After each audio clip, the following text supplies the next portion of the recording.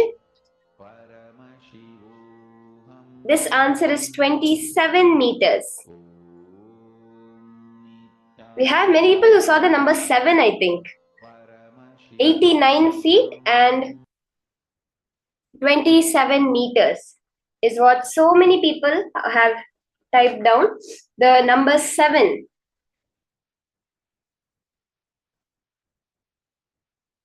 Ma Nartanapriya, you have posted 25 meters. That's so close, Ma. It's actually 27 meters.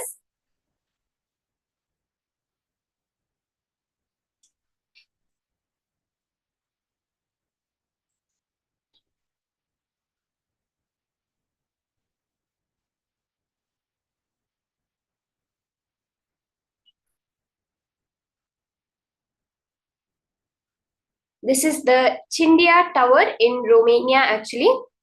And so many people have scanned it.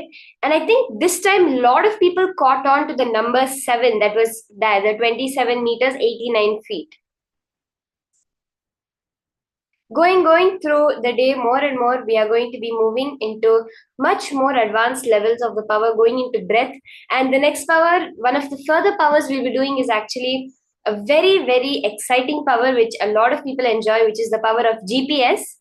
From one place to another, being able to find the directions and being able to navigate, find what all landmarks are there, and all. Again, I would like to repeat that this whole science of power manifestation is not some tricks we're doing. It's not just cool to find out what the height of a building is. It is the whole length dimension of the universe, because you are now going to function from space. It's like once you have become an adult, you know that a clay toy can be made into any shape that you want it. If you have the clay, you can make a pony, you can make a house, you can make a boy, you can make a doll. But a kid, when you take the doll and make it into a fox, it'll get angry with you, it'll get irritated, upset that, oh, my doll is gone. But once you've matured, once you have come to the level of the space dimension, of Paramashiva's dimension, you just know that the doll is or the fox or anything, it can just be made out of the clay. The same way now we feel we are limited by the length dimension, the laws of physics, the laws of chemistry, the laws of biology. The way these all function, I have to function according to them. But the more and more we master the length dimension, which starts with knowing it and then manifesting it as you want in the length dimension, then our whole life will change, where no longer can numbers, can laws, can logic bind us in anything. Something which seems completely illogical will just manifest like that for you within a logical frame, because you are manifesting Paramashiva. Now, we're going to be entering into the next session, where Swamiji is going to be giving us higher powerful cognitions on reclaiming our life through completion. What is completion? How we can reclaim back those parts of our life we have now started to perceive as incompletion through this process of completion. Let's now hear the higher powerful cognitions on completion.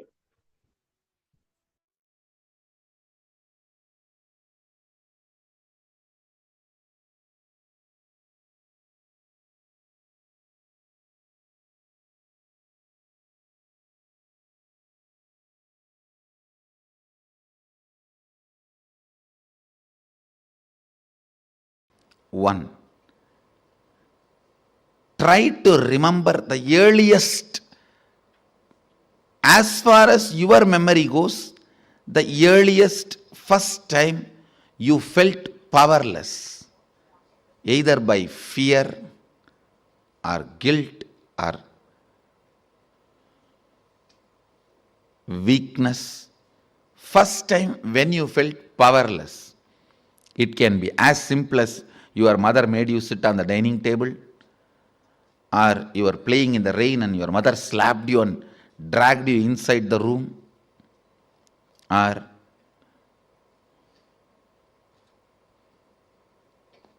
just a stone thrown by your friend or your brother has hit you. It can be as simple as this, or your sister snatching the ice cream. Now, usually sisters don't snatch, only brothers snatch. No, I have seen. Sister is the best relationship. I grew up in large family. Sister is the best relationship. It can be as simple as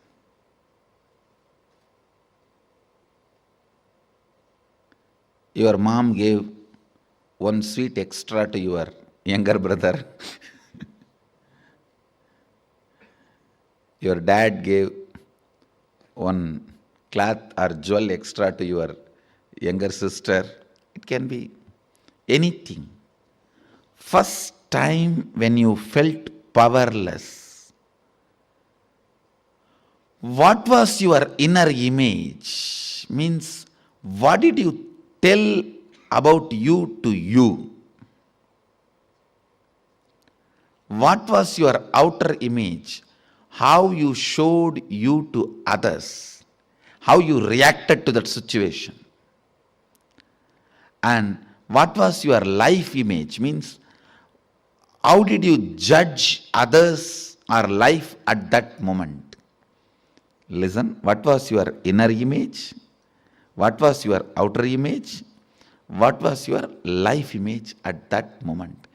It is almost like a surgery. You have to now cut yourself and see. It's a surgery, literally. Because now you will remember an incident which happened at the age of 8. When you try to find out, open that incident, suddenly you will remember something which happened at 6. When you cut and start remembering that incident, suddenly it will open up something which happened at the age of 3. Earliest memory.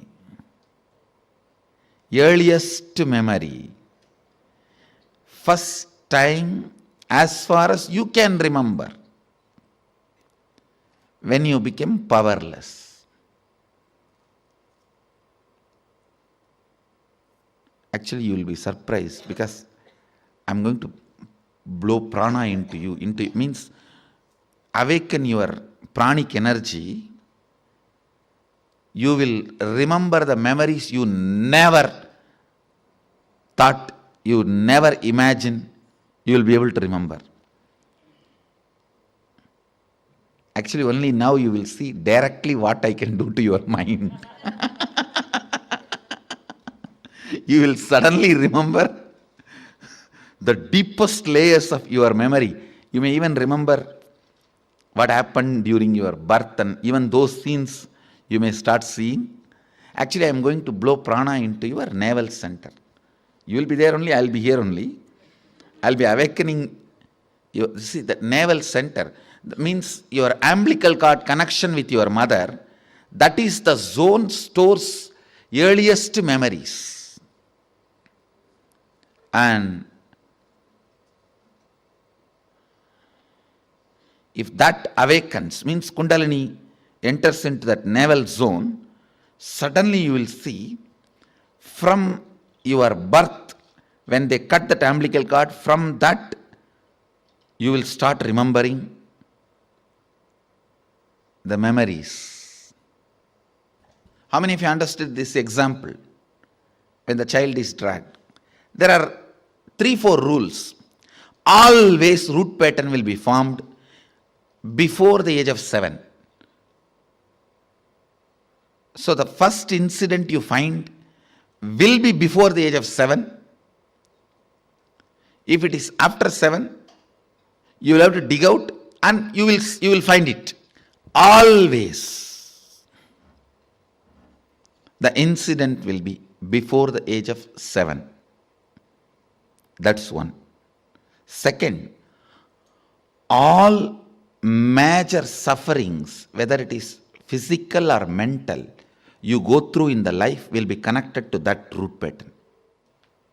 It is the root pattern responsible for serious physical or mental sufferings you go through. It starts only from there. And blessed are those who complete with their root pattern when they are young or before it manifests as any serious disorder.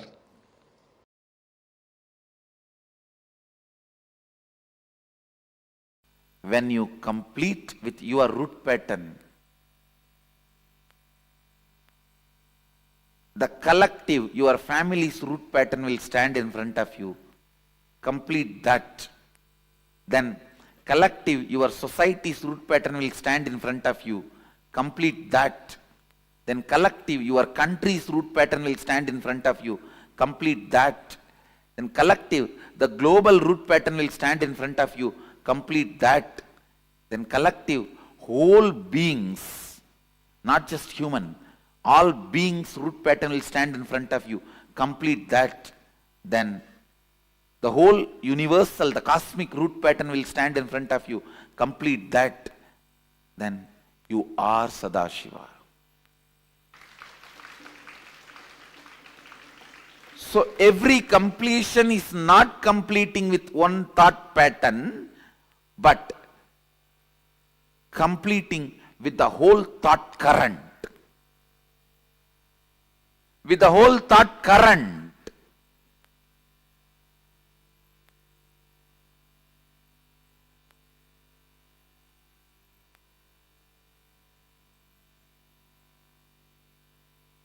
If you have a slight tiredness, boredom, headache after you wake up, change everything. Not just your pillow or bed. Everything. I am not talking only about the external, internal. Change everything. The way you think, the way you perceive about life, the way you perceive about death, the ideas you have about God, the ideas you have about the universe, the ideas you have about you. Say, na iti, not this, not this.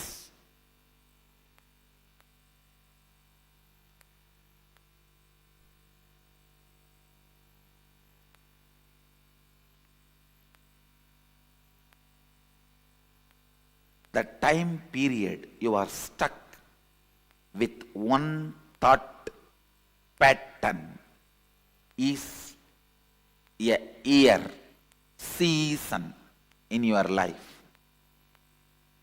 The time you are stuck in what thought current is life in your life. A thought current, the time you spend with one thought current in your long life is one life. Means the time between one life and death. Understand? Your life or death, your lifespan is not defined based on the number of years you are in a body. It is based on the time you spend with one thought current. That is why whenever you complete certain thought current and enter into a new thought current, whenever you are initiated into a new thought current, Vedic tradition calls you newborn.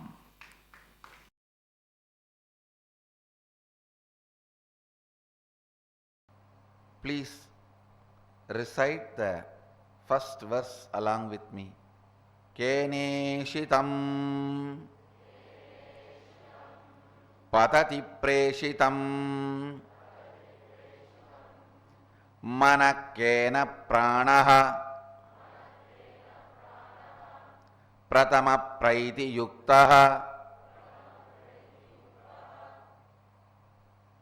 It is not that only Gurukul kids should chant. You can also recite. Keneshitam preshitam manaha kena pranaha pratamaha Praithi Yuktaha Keneshitam Vachamimam Vadanti Chakshuhu Shrotram Kabudevo Yunakti. Listen. Reciting this sacred verses intensely makes these sacred truths part of your biomemory. That is the reason the recitations play such an important, powerful role. The sacred truths revealed in this verse, by whom willed and caused does the mind go towards its object? It means even before cognizing illusory you question even the parts of illusory you. Listen. Even the question, who am I, has certain level of presumptions, assumptions. You assumed you are a whole and you need to find out who you are. Here, before even that assumption, Upanishad asks you to enter into pure questioning. Understand? First time when you start experiencing inner image, outer image, life image. First time when you start experiencing the root pattern, the root incident, root image. Listen carefully. Root pattern, root incident, root image. If you have false presumption, you are a whole entity, you will allow the root pattern to happen. If you have pure questioning, you will allow the enlightenment to happen.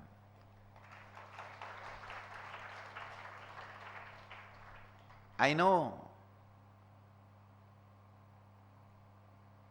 this generation may feel pure questioning at the age of 4, 5, before 7 is not possible. How is it going to be useful for us? No, understand? Because for last few generations, pure questioning was not possible throughout the life.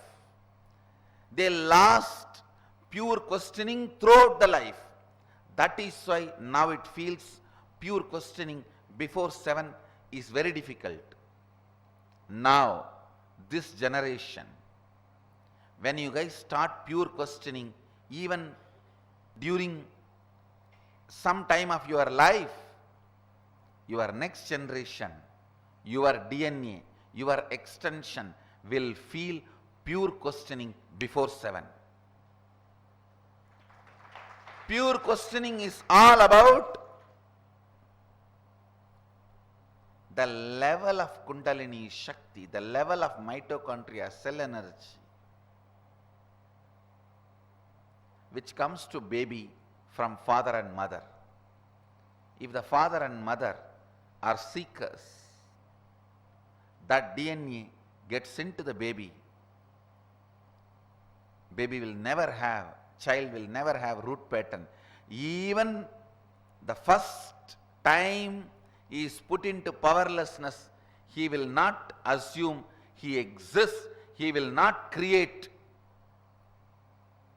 the inner image, outer image, life image based on his illusory false eye, he will only start looking into.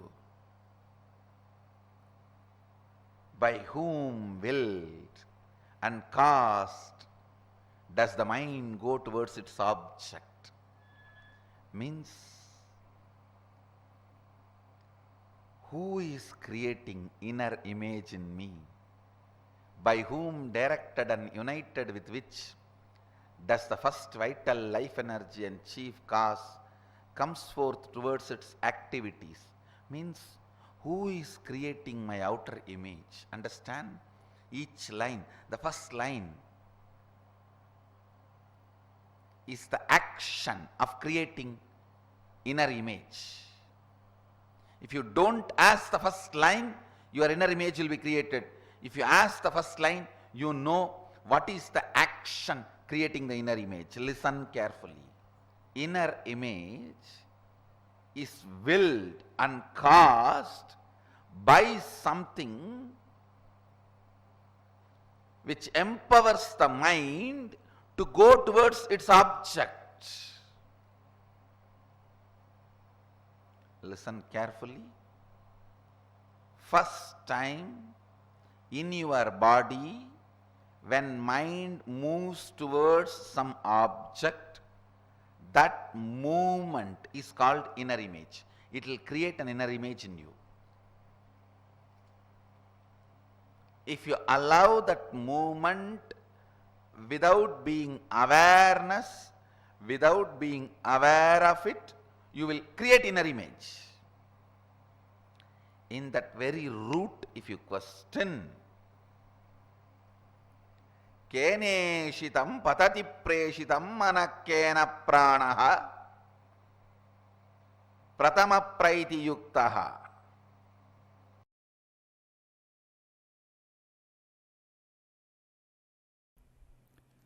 Basic truth. You are the ultimate, even when you manifest all the wrong things, because you manifest. You are manifesting. First statement. Second statement, listen. Listen to the second statement. Decision, will persistence. Decision, will persistence to manifest all the best things is the science of power manifestation. Listen. Nothing else is needed to be done from your side. Listen to the second statement. Nothing else need to be done from your side other than will persistence. Decision to manifest powers. The second statement I am repeating. Nothing else need to be done from your side other than will persistence. Decision to manifest powers. That is the second statement. Third statement, listen. Listen carefully. Nothing, second statement I am repeating. Nothing else need to be done from your side other than simple will persistence and decision to manifest powers. Manifest your ultimate reality as you want to cherish. Actually, even if you are manifesting poverty, at one time you felt poverty is very cute and you decided to manifest, that is why you are manifesting. It is not imposed on you. You manifest it. If you are manifesting ill health, you felt at some time, you visualized it's too cute to be sick and getting attention of everyone. So that is why you manifest. If you are manifesting the victimhood mentality, at one time you enjoyed it, cherished it. That is why you are manifesting. Listen carefully. Everything you manifest, even now, you manifest. So, your decision to manifest what do you want and will persistence is only required for you to manifest powers or whatever you want in your life. Listen. Third, Sadashiva is required in the form of the Guru just to make these first two statements as reality for you without you being distracted, disturbed by all other stupid theories and theologies. That's all. There will be so many people to tell you you are sinner, you are slave, you are ordinary, bound soul. To protect you from all of them, to defend you from all of them, to safeguard you from all those saviors. And to make this first two statement as your reality through Shakti Pada, only Sadashiva in the form of Guru is required.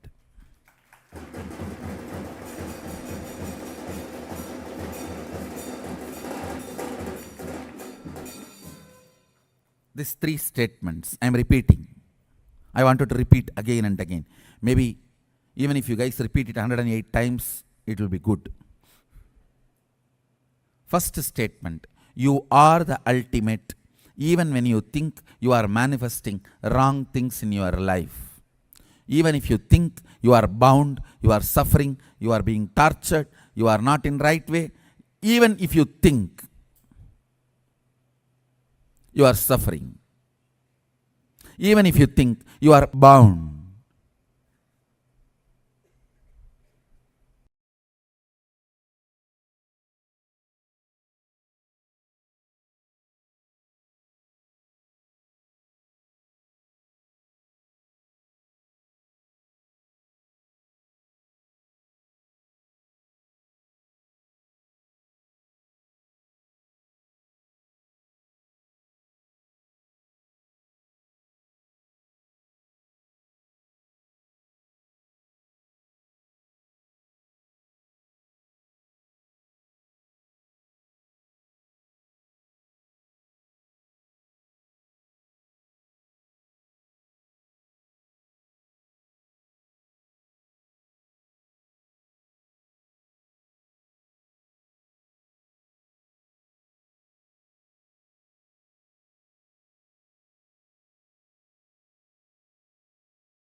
attendance.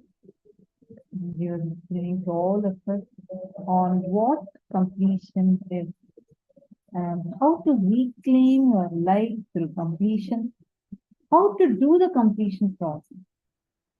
This is one of the most important, very important cognition, most important subject to understand, because all the practices, techniques, different things we are going to be doing are all going to be based on this.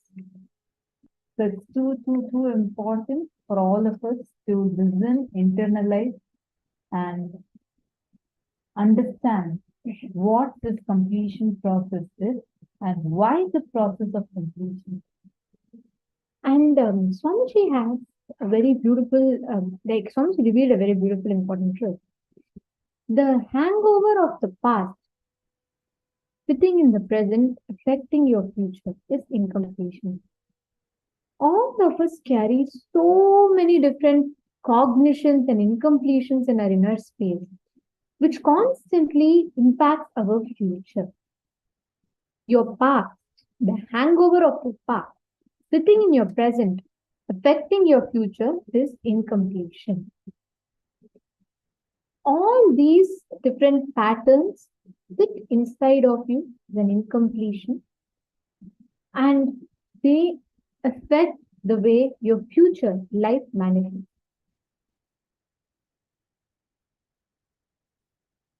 Understand? Root patterns always get created before the age of 7. After age of 7, root pattern cannot be developed. So only from root pattern, all the incompletions start happening in our life. Understand? Only from the root pattern, all incompletions. What is an incompletion?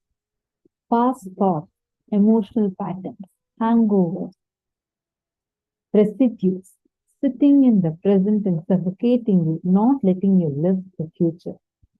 All those patterns boil down to one root pattern.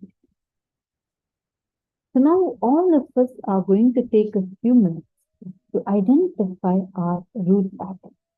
I want to explain with one simple example.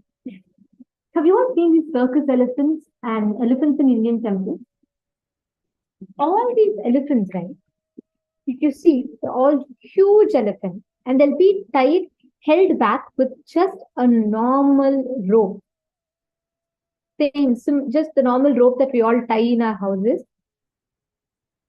Elephants are huge animals. They weigh tons, but they are held back by a thin rope, which they can just break in just one kick.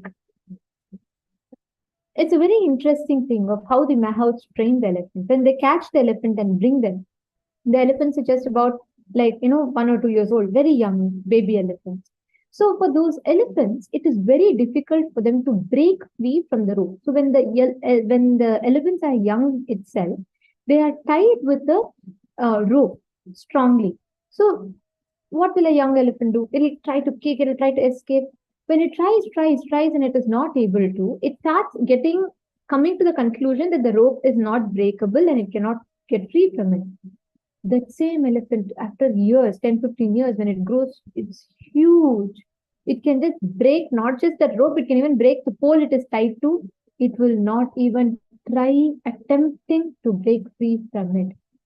That same rope which is tied when the elephant was young holds it till it dies. And the elephant, even though it can break free from it just with its will, it does not even try to. This is exactly the role that root patterns play in our lives. When you are young, you build a pattern, you come to a conclusion, you are not able to break free from that conclusion even when you become 10, 50, 60, 70 years old. Understand? These root patterns are so deep inside of us. We all think that, God, that we are not even aware of why it is happening in a certain manner. But the problem would be with root pattern. It can be anything, even a small experience, extremely small experience can cause a huge root pattern in you. Now, we're going to be doing a very powerful exercise which will help you in understanding and completing with your root pattern.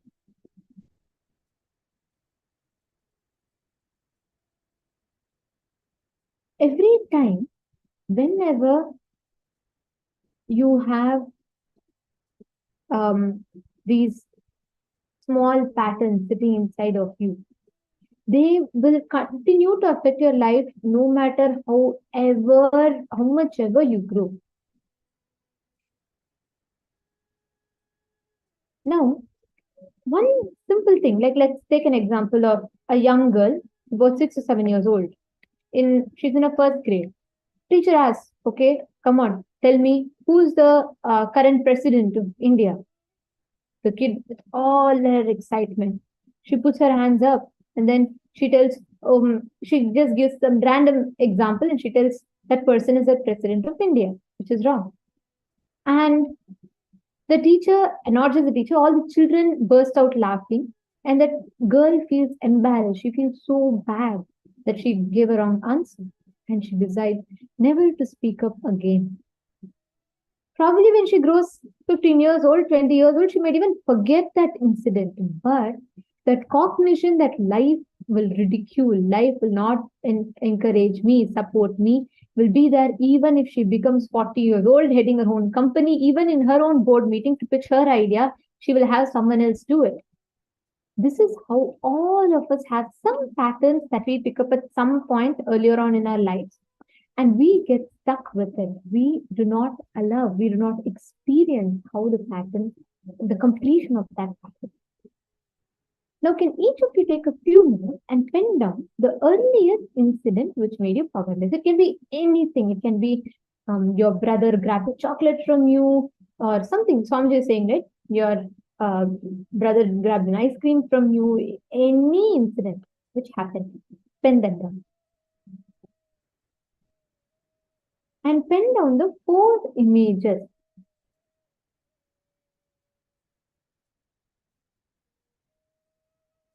If you don't remember, many of you might have a difficulty remembering the earliest incident.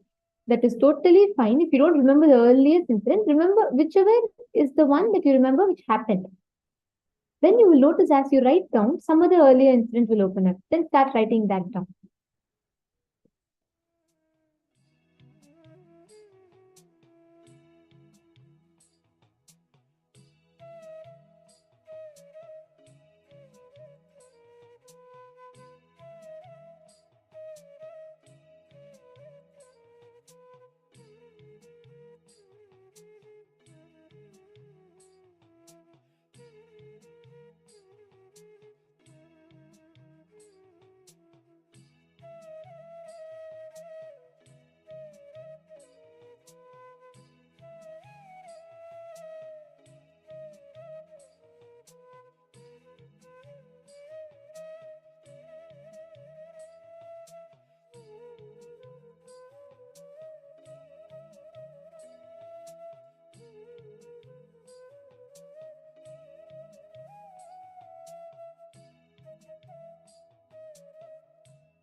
Now, once you've written the above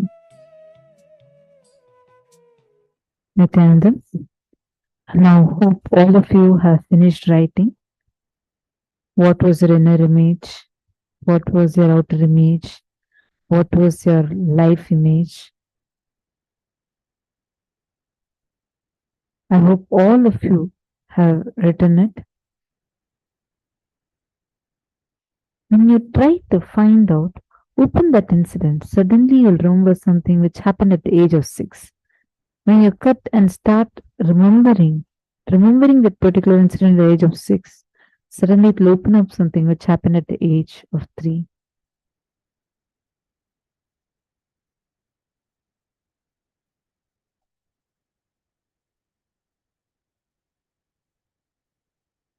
Listen carefully.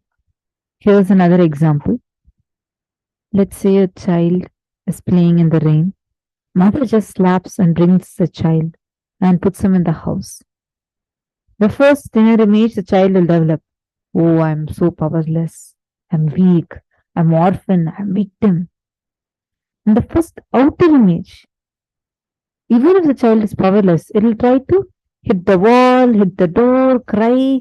It will demonstrate, look, I'll show to you. The outer image, it will show, oh, I have to survive. I'll show to you who I am. I am powerful. And the life image, the image it will have about others means who is in front of the child. Only mother, then the child will think, look, cruel demon, you can't even tolerate my happiness. See, understand one thing. Now you may think, no, no, no, I know for sure my mother did it for my health, my happiness, and you know very clearly your mother only didn't want you to catch cold. All that is now. You might justify saying, no, no, I would have caught fever, I would have even died, my mother only saved me, protected me. Fine, that understanding is now. But at that time, now you may justify this, but at that time, you will not have any of those justifications. With that intelligence only, you created this cognition. So go back to that. You're going to go back to that same young child that you were, with that same cognition that you had.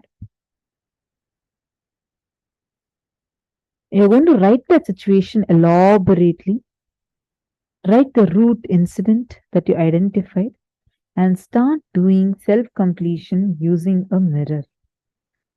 Literally take a mirror, any mirror, just look at your eyes in the mirror, lock your eyes, literally, like as if seeing a TV.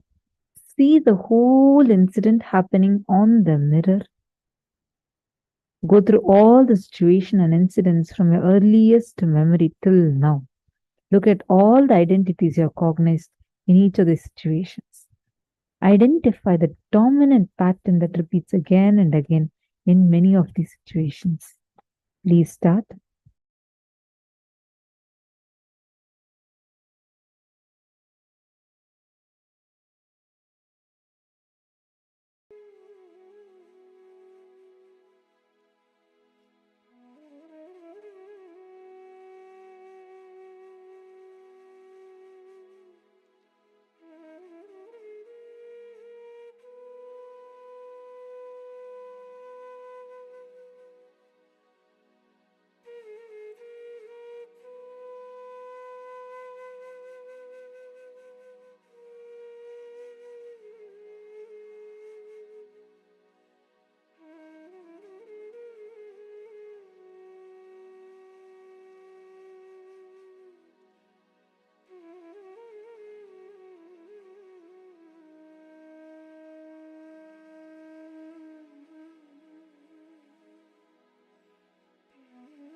You all finished writing?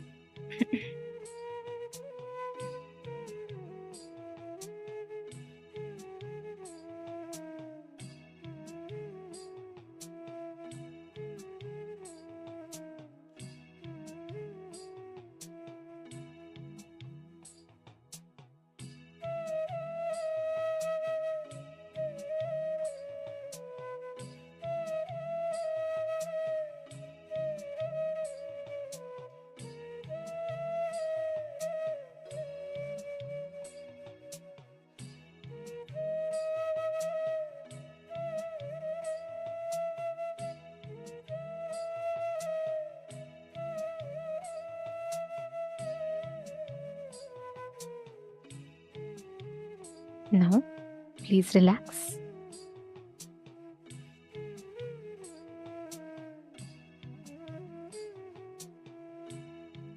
Please settle down.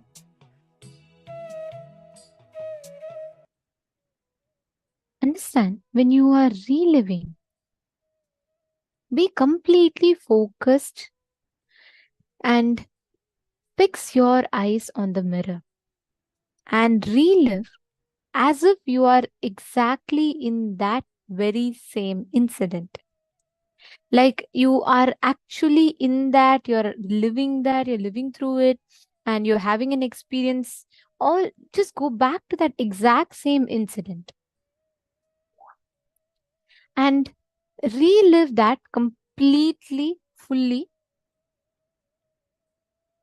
And if you are done reliving with the mirror, in the next step, you are going to be just experiencing the whole space exactly as it is happening to you.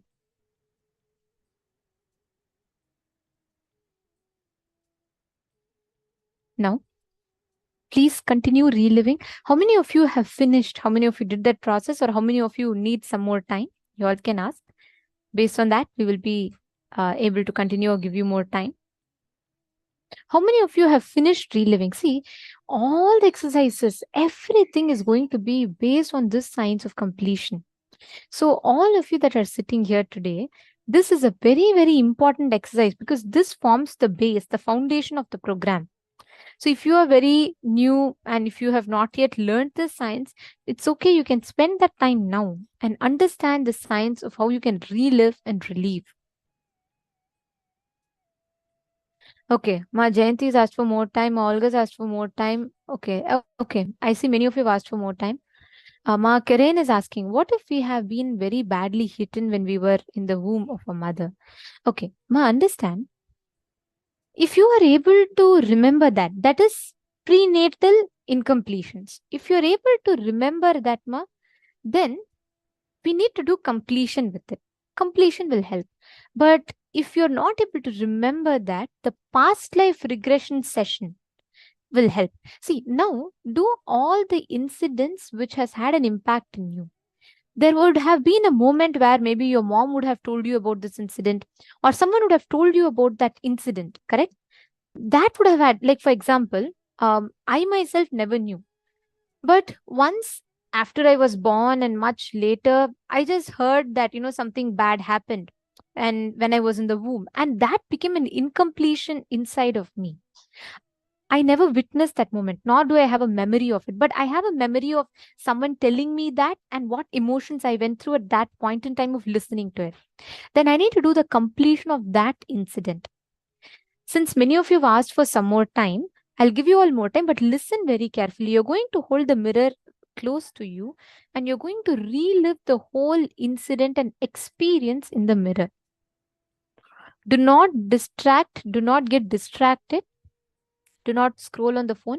When you're reliving, relive it completely as if you are in that. See, if you are right now 35 years old, but that incident happened when you were 5 years old, don't try to go back to the incident from a 35-year-old logic. Now you may understand, okay, my mother would have hit me when I was young because I didn't listen to her. Even I would do that. That is now your logic understands. But at that point in time, when you were just 5 years old, you would have thought your mother is evil. She doesn't like you. She loves everyone else other than you. You feel unloved, you feel there's no one for you. All the words exactly as it happened inside of you, relive. When you look at the mirror, don't look and say, oh, I think my eyeliner is little less. I need to make it a little bit more thick. No distraction. Only relive. See yourself as that young version of yourself who's stuck with that pattern.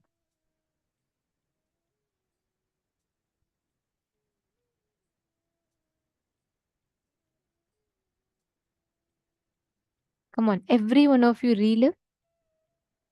No distraction. Please do not get distracted. Go back to that incident wherever you had that powerlessness in your inner space and relive that incident completely. Go back in that and see how step by step that whole incident is sitting in your inner space. And you're going to look at it without any emotions. You're not going to go and get angry at right now. You're going to relive it without attachment to it. Just relive it. If you're feeling in that process when you're having tears come from your eyes, that's totally fine. Just relive it. Please start the process.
we'll be starting the power manifestation now.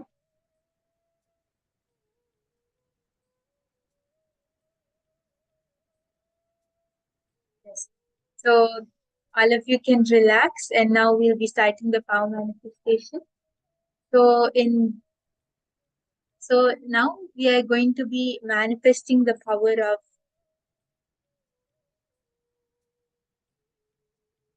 yes. I hope you all had good completion, and it's a very, very powerful process.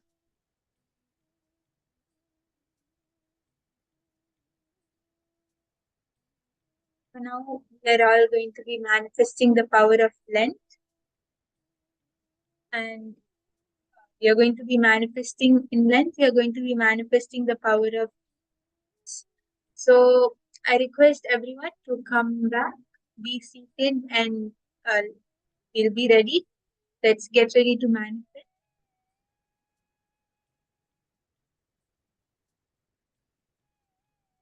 So we just had a very powerful process, a very powerful process where you were able to complete and with whatever completions you had from the past or whatever root patterns which are causing your incompletions and reactions. And this completion will really, if you'll see that it will help a lot for the power manifestation, because when we complete within ourselves, we take out all the incompletions, powerless cognitions, and that gives more space for more and more powerfulness to manifest through us, and we become a clear channel for Swamti to be able to flow through us. So you'll see that after this completion, now it is a perfect time for power manifestation. Yes. And this is a very beautiful power. I'm sure many of us have manifested before, but do not miss to manifest again, wherein it's a very beautiful power of length. And we literally become the GPS. So you are going to figure out how the GPS figures out the directions from one place to another.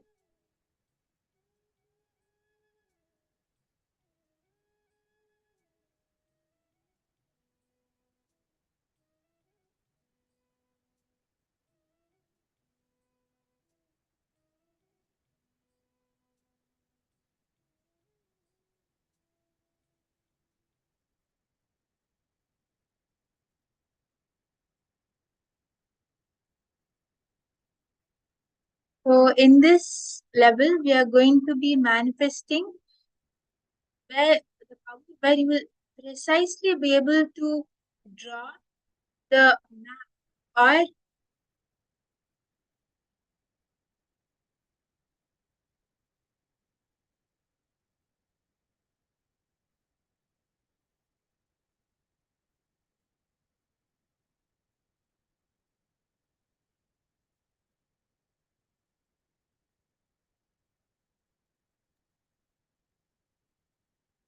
So excited for this power. Actually, it's like we are literally going to be able to use the power of length in us. Understand, length is, it's like not just a tool you have, like your logic. Length is basically your logic. It is not just a tool that you have, but it can also be mastered as a power where your lens, your logic becomes so sharp for you to be able to manifest this power intensely and be able to calculate, identify any answer. Can I request all of you to come on camera? And firstly, one thing, I think many of you got very busy with the mirror, but many of you gotten busy with the distraction in the mirror. I see some of you adjusting your hair, some of you like trying to, please relax. And firstly, the process with the mirror, the completion process. And I saw so many of you sincerely do it as well. Many of you asked for more time to even finish it. So that was beautiful. But jokes apart, let's understand when you manifest these processes of completion and all, right? Each of these processes, it breaks a certain pattern. We're all like bound by certain completions, and pattern we learned about self-doubt, self-hatred, self-denial, etc. Right? Now listen very carefully. This power of length, when you bring yourself to the space of completion, when you bring yourself to that space of completion, oneness, whatever you call that, right? At that point in time, you start manifesting this experience of oneness. You start manifesting this experience of Swapurnatva, where all the power manifestation, the powers of Paramashiva starts manifesting through you. Now, can I request every one of you to please bring a paper and pencil? And can you all put, yes, you're ready? If you have a paper and pencil with you, you all can put and let me know. Yes, you're ready for the manifestation.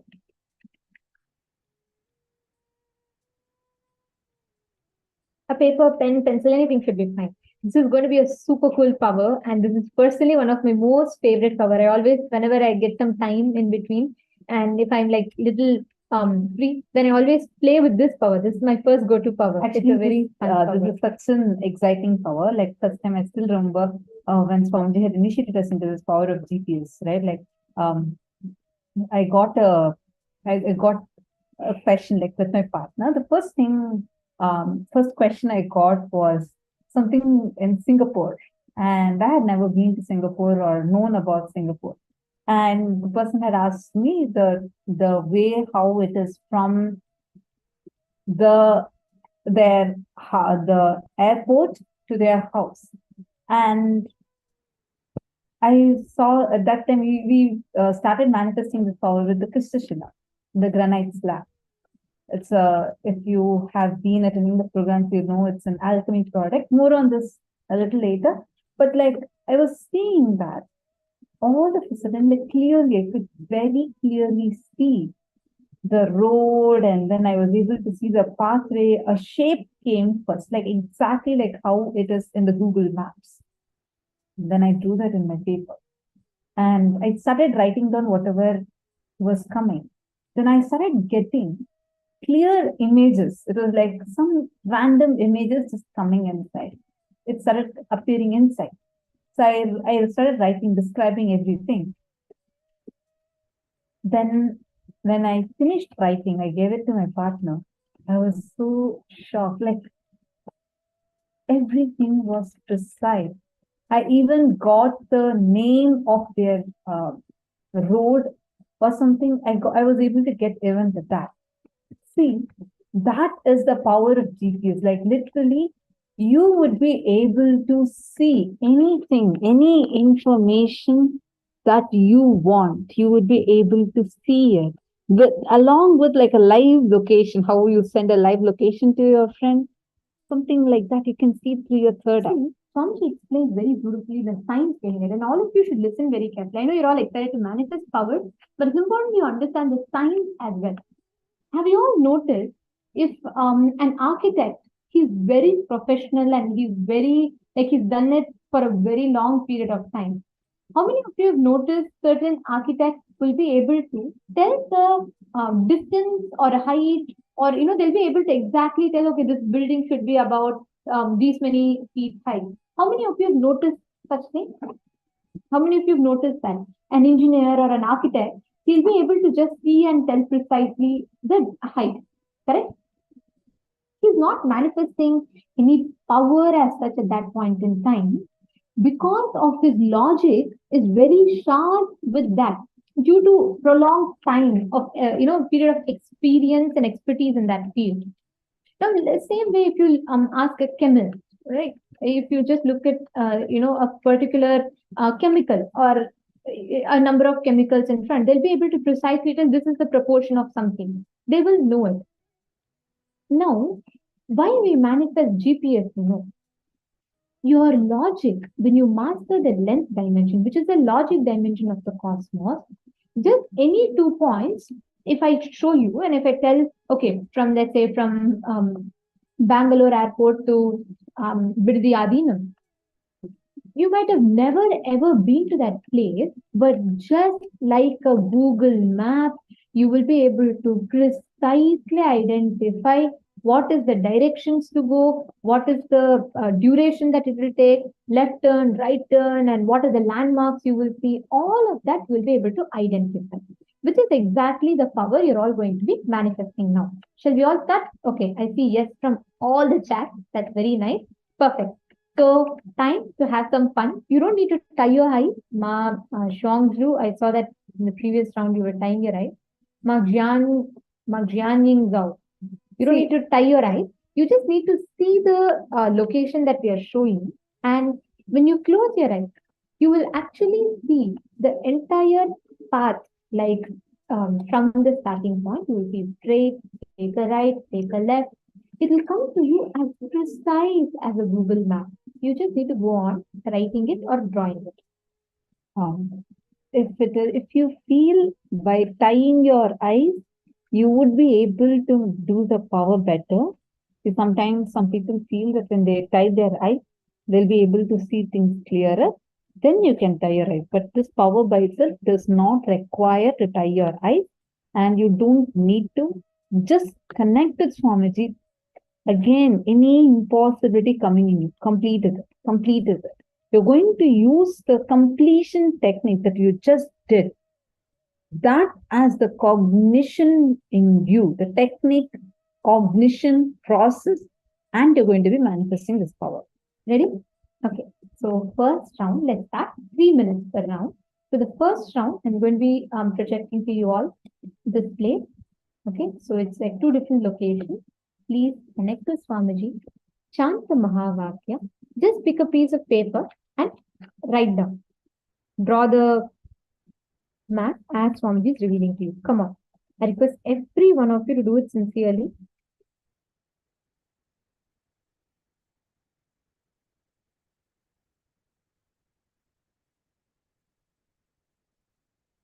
Your time started. Please write down. Paramashivoham. Om Nityananda Paramashivoham. Om Nityananda Paramashivoham. Om Nityananda Paramashivoham. Om Nityananda Paramashivoham. Om Nityananda Paramashivoham. Om Nityananda Paramashivoham. Om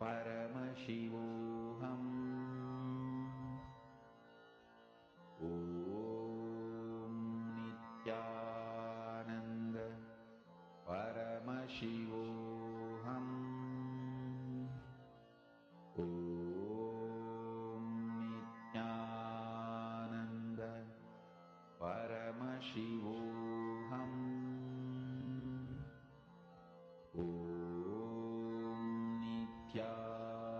Nityananda Paramashivoham. Om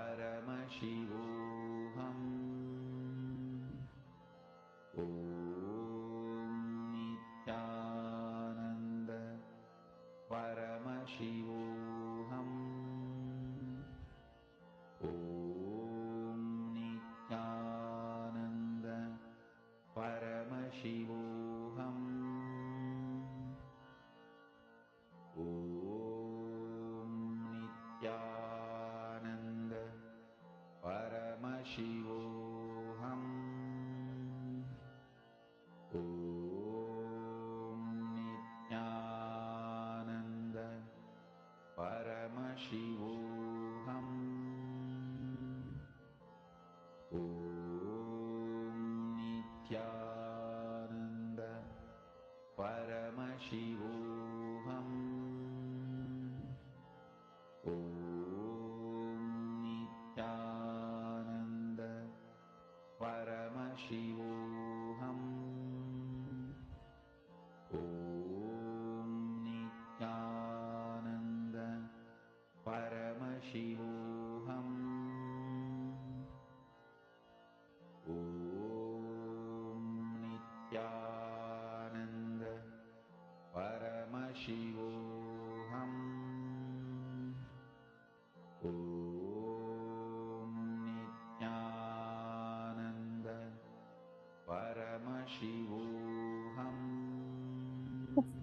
Time's up. Please relax. All of you can relax. Come on, it's time to post the answers now. I request all of you to please post the answers.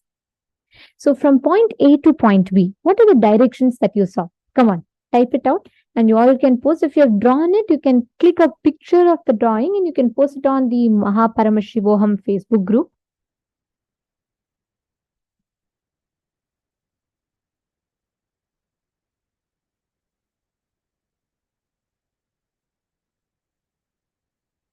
Come on, my Ali, my Fenzing, my Anjima.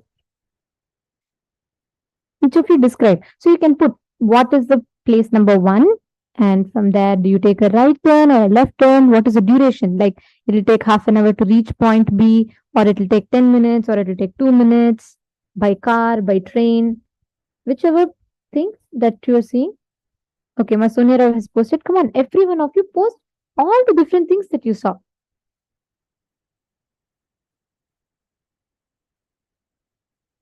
My who? What did you see? My Ali Zoo. Sorry, my Ali Zoo. My Shaya Chong. And come on, Madhvanita, Madonna, Madeleine. Can I request all of you to post?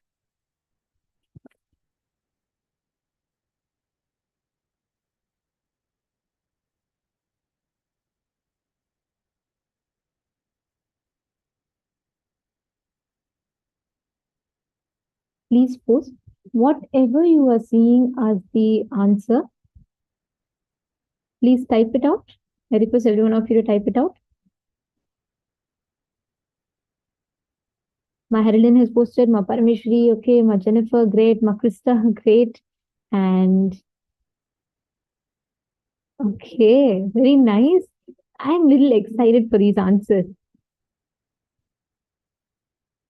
Okay, now listen very carefully. Your logic, which can cognize the place, the distance, your brain can comprehend and digest any information that you want just through your conscious will. More on that later. Now let's quickly identify and see if the answers are right. So this are the 2 places that you're all seeing in front of you. Firstly, it's I want to say, Ma Harlan Gomez, you manifested, Ma, because it is the Kansas City Public Library, the Central Library of Kansas, and Ma Harlan Gomez, you manifested. Ma Harlan Gomez said, in third eye, I see the word library. Wow. Great. And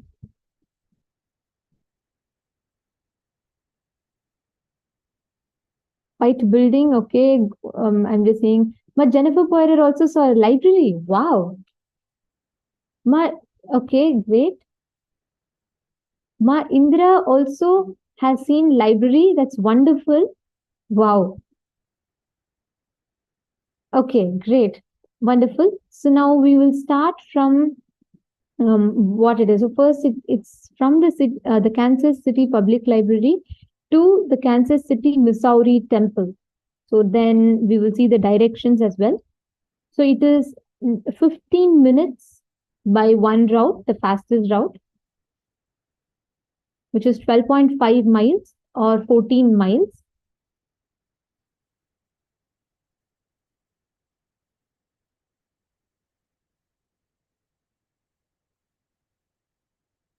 And here we can see, so first you're going to be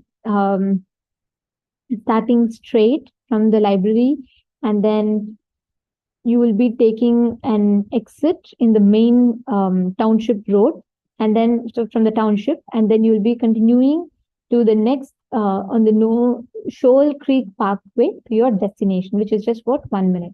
So it's, let's say, about 15 minutes in total. Okay, now come on, let's all start the next round. I'm going to be projecting the next places to you all. Let's start. Let's see. You're all going to be first identifying what is point A, what is point B. You're going to be identifying the route, and you're going to be identifying the distance along with landmarks. And your 3 minutes starts now. Please start. Come on. I request all of you to scan. Connect to Swamiji. Scan through your third eye and identify.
Okay, last 17 seconds. You have 10 seconds left. Come on. Let's see now. The 3 minutes is almost up. Actually, why we give you a little shorter time for power manifestation? Okay, time's up. Sorry, your 3 minutes is up. See, whenever you have a less time, right, you don't give so much time for your logic to think and, give all kind of interpretations to things. So it's always good to have lessons. So don't worry. Don't feel like time crunch. It's good. Oh, Ma Priyatma Sarupni, you manifested. Wonderful. Okay, Ma Krista said she saw the word museum, then also saw it is in Alaska. All right. Okay, Madonna is also seen. Masonia Rao, you see, you've put left turns, but you should be more descriptive. How many meters? See, these are all logic based, correct? So you need to be as precise as possible, or as descriptive as possible.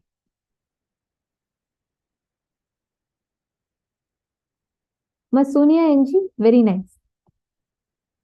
Okay, I see all of you are posting. Come on, all the participants watching us on YouTube, please post.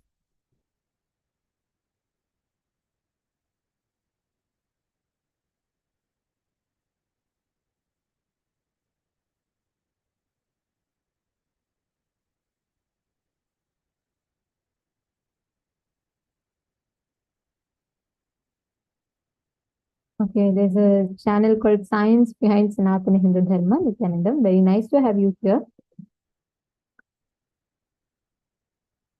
Okay, all right. So let us now verify the answer. Okay, so it is 15 minutes to 19 minutes. So even if you say 15 minutes, that's fine. Or if you say that's 19 minutes, that's also fine. So it is again from the UNAM Central Library in Mexico. to the Cerro El Cuepel. Okay, bear with me if my pronunciations are wrong. So these are two places in Mexico, and let us see the answer.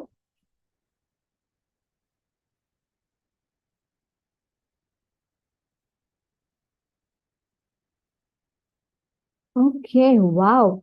Interesting. Many of you have seen, I saw some of you have posted 10 minutes. Actually, 15, anywhere between 15 to 19 minutes, you can count it in. It's as the right answer.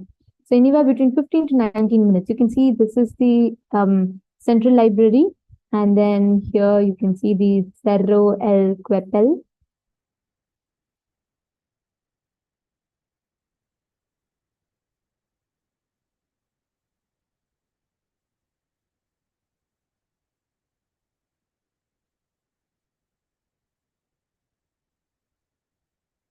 Wow, very nice to see. So many of you are really manifesting well. Understand, listen to this. The powerful cognitions inside you when you manifest, you start manifesting the experience that you are beyond your identity as that individual.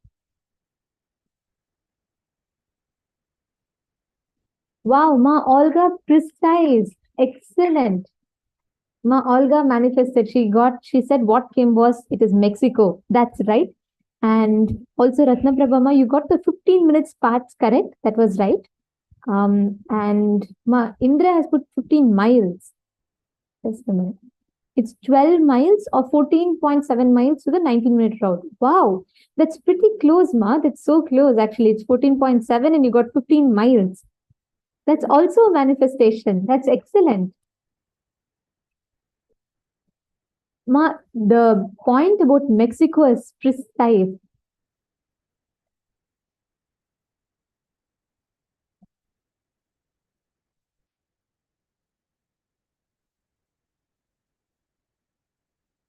Great. Let me see the other. Sorry, just give me some time. I'm taking time because I'm just going through all the chats. See, Ma Giselle Wong, don't worry. When you manifest it, as you keep understanding the science of these powers, you will start manifesting it more and more. So don't worry about when you will manifest or not. That doesn't matter. Don't see. The only thing is you should enjoy the journey, the process of manifesting. Okay. See, Ma Oriata and Ma Prematavasi. I see numbers 385 and 15, but I do not know what is it. It is 15 minutes or 385 minutes or kilometers, miles. We should always add the units.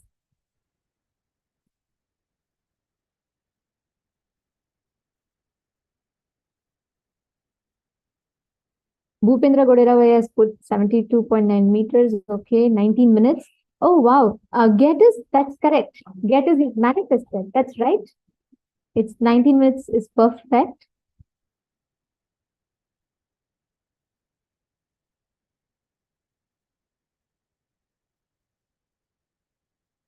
See, Amit Popatkaraya, try seeing what you're saying is very nice. Try seeing more when you see the, let's say, like for example, the numbers or the place, the distance. Start trying to draw it like a cohesive map. Only then it will become a training for you more and more to manifest it. You understanding? Excellent. Very beautiful. Okay. Now we're all going to be entering into the next session. We'll be continuing to manifest this. I know all of you are very excited and I see all of you participating very well with this. So now we'll be manifesting, we'll be listening to the next session where we understand the principle that Sadashiva represents. Who is Bhagavan Sadashiva? What principle does he represent? Let us listen to that session now.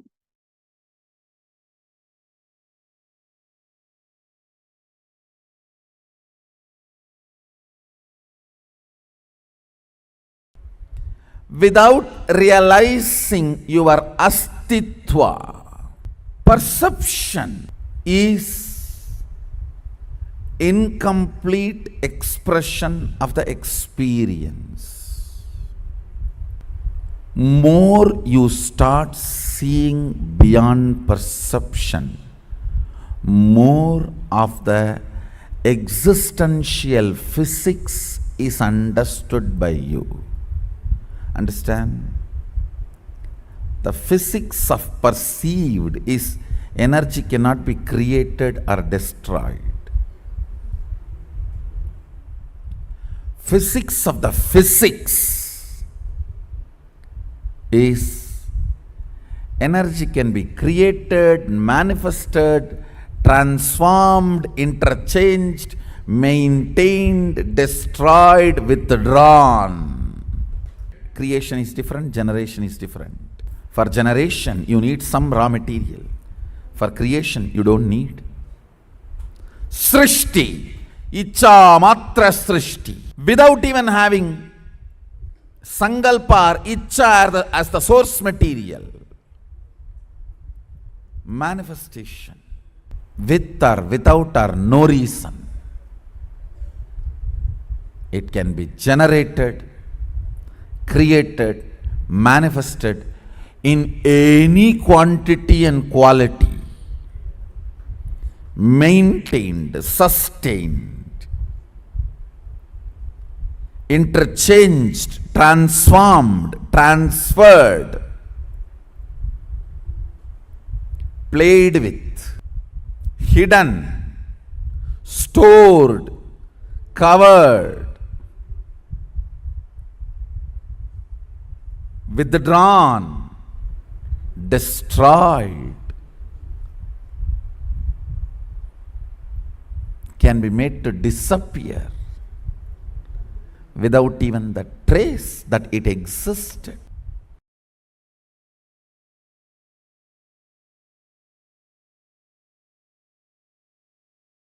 Understand these two principles. How to transform your death into rejuvenation,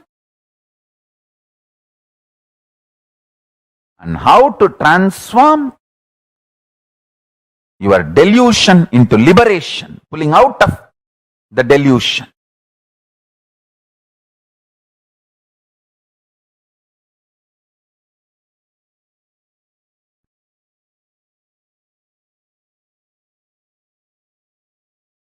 The fear of death is an unusual, abnormal, irrational fear of personally dying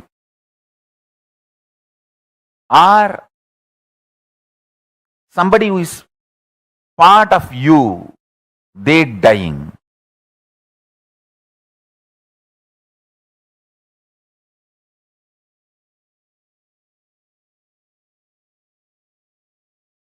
Understand this too, you will realize your Sadashivatva. Creation, sustenance, rejuvenation, getting out of delusion and liberation. Srishti, Sthiti, Samhara, Prabhava, Anugraha. All these five will become your powers. You will manifest Sadashivatva. You will manifest these 5 dimensions, 5 phases, PHASES of you, your existence.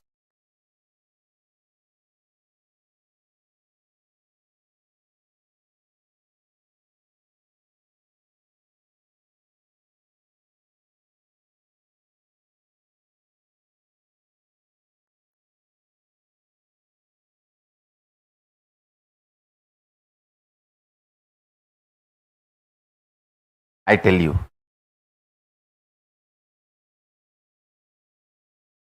when you get out of delusion, which you created, see, when you create, oh, this is difficult, this is bad, this is wrong, I can't, and made small mole into mountain and destroyed your life energy flow. But you decide, no, work is not bad. Being workaholic is not bad. It's not wrong. Nobody is exploiting me. I am stretching myself and becoming alive, active. By working, nobody died. Only by lying, everyone fell into depression and died. destroyed themselves. By being active and overactive, nobody died.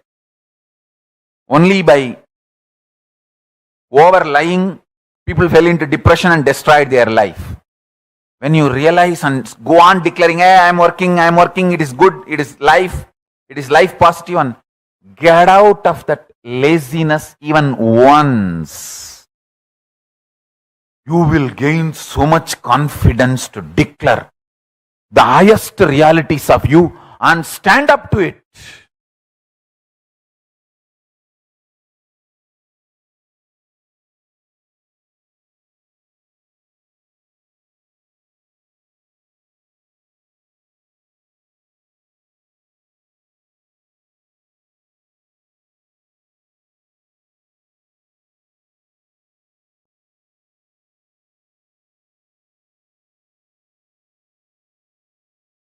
Once I got addicted to this hotel coffee.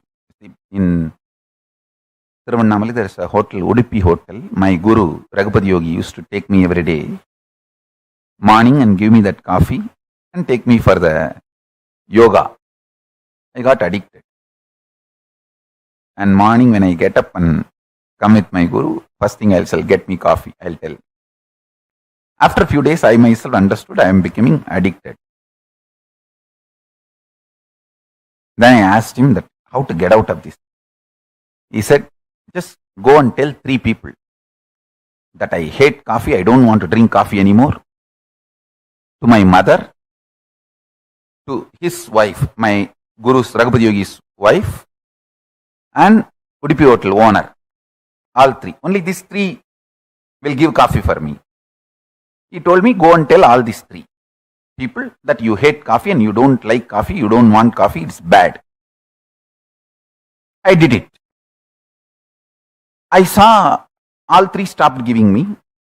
In 2-3 days, I even forgot coffee. Listen, really this happened. When I started declaring, telling, first time when I told my mother I hate coffee, I don't like coffee, neither she believed nor I believed. But second time when I went and told my guru's wife, she thought maybe I am a little cranky and my mood is not good. Or her husband would have told me to do this because she knows all the trick. Even if you are a great enlightened Siddha, your wife knows all your tricks. You are not beyond your wife. Your wife is the bigger Siddha, bigger person than all your enlightenment. And she knows all his tricks, all his techniques, all his methods. So she thought maybe he only told him to do this.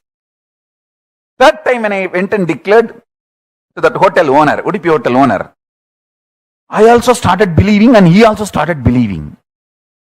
I tell you, that's all.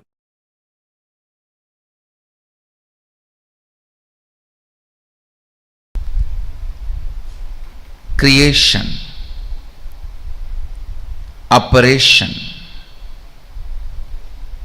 rejuvenation, delusion, liberation. Please understand, Supreme cannot be just GOD, generator, operator, destroyer. Please understand, the Supreme as per Sanatana Hindu Dharma, Bhagavan, Brahman, Sadashiva cannot be translated by the word God. The Western definition of God is generator, operator, destroyer. Only 3 aspects. The Hindu understanding of supreme reality is generator, operator, destroyer, deluder, and liberator. The major 2 aspects of life unfortunately was never grasped anywhere else other than this Saraswati Ganges civilization. Only the Saraswati Ganges civilization understood the world beyond seen. If you don't understand delusion, you can't understand beyond the 4 dimensions. You can't understand reality in its completion. God is not Sadashiva. Maybe I can contribute a new word, Godel. Godel. So Godel should be the word, not God. God is not Sadashiva. Sadashiva, Brahman, Bhagavan, all these words used in the Brahman used in Upanishad, Bhagavan used in Puranas, Sadashiva used in Agamas cannot be translated as God, God, used in Western theologies. Understand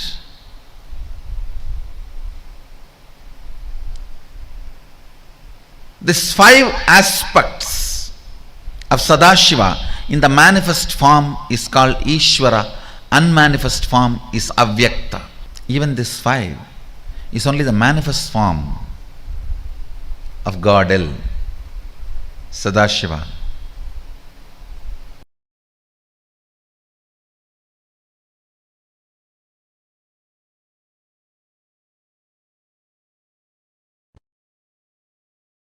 Paramashiva's message directly from Sri Kailasa.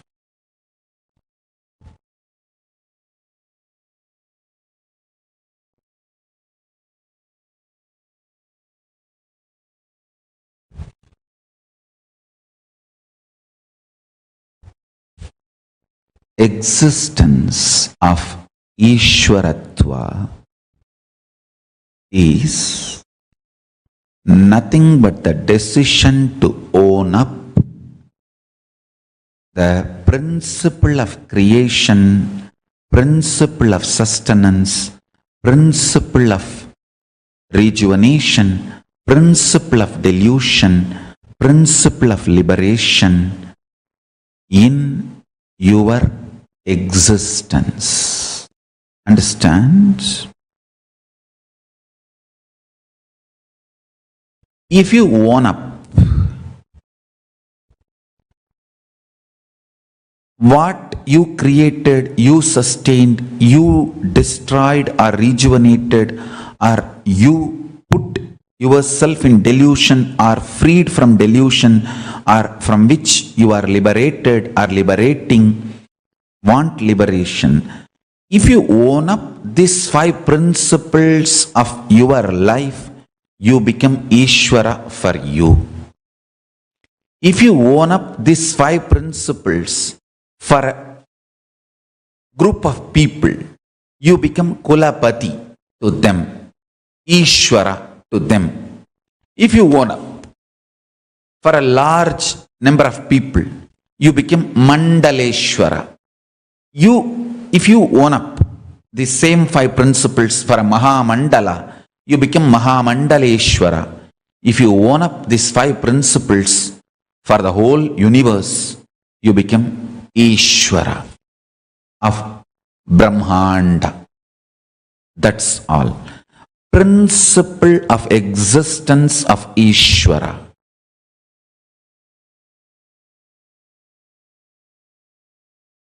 I'll tell you. In the cosmic level, Paramashiva has 5 of his dimensions: creation, sustenance, rejuvenation, destruction and rejuvenation, putting in and pulling out of delusion, and liberation. All these 5. In your microcosmic life, in your pindanda, microcosmic level, you play the same game. Every day, the new cells getting created, new organs getting manifested in your body is your creation. All of you need to know, including your brain, everything gets newly created. New cells are created every minute, every second. This is your creation. In microcosmic level, in macrocosmic level, the planets which manifest planets are getting created. In microcosmic level, the cells are created.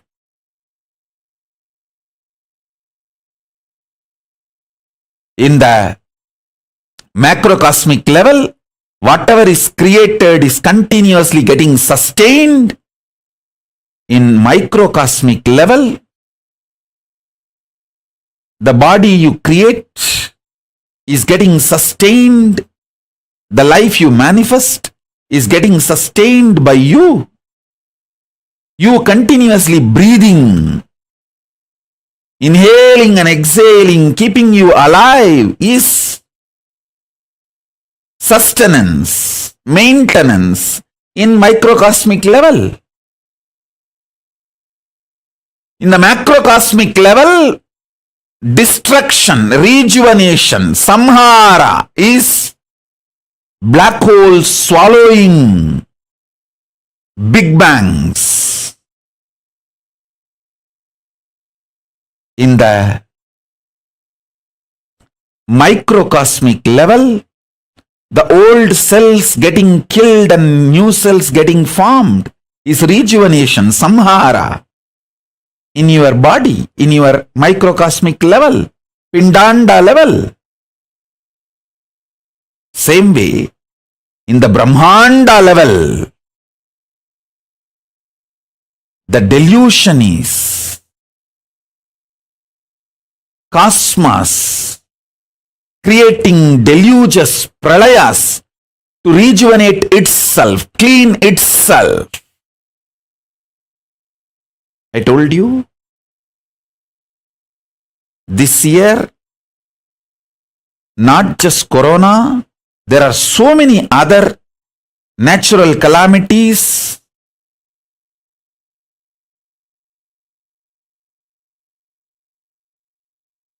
To clean the collective negativity will happen. This deluge, pralaya, will clean up a lot of collective negativity. You can see the heat wave all over the world. All the Pancha Bhutas playing and aligning itself. In the cosmic level, this is the delusion, throbhava going on.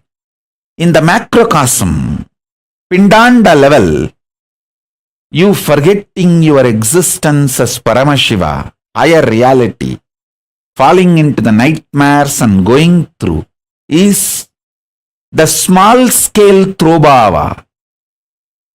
Delusion in the pindanda, microcosmic level you go through. In the cosmic level, Brahmanda level, liberation, anugraha is Paramashiva himself manifesting as this Nijavadara Nityananda and making this Kailasa happen.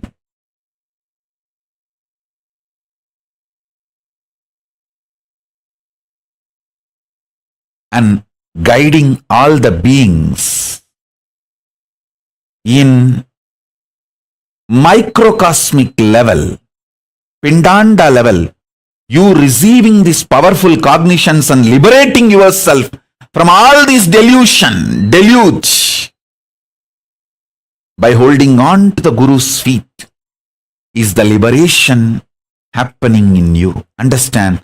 Whatever is happening in Brahmanda, macrocosm, is happening in your pindanda, microcosm.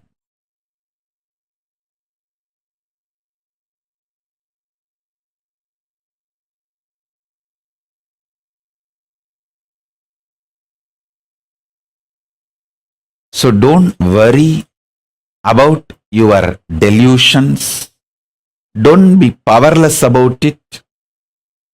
Don't try to work with the facts and figures externally. Don't try to work with the seen. Work on the seer.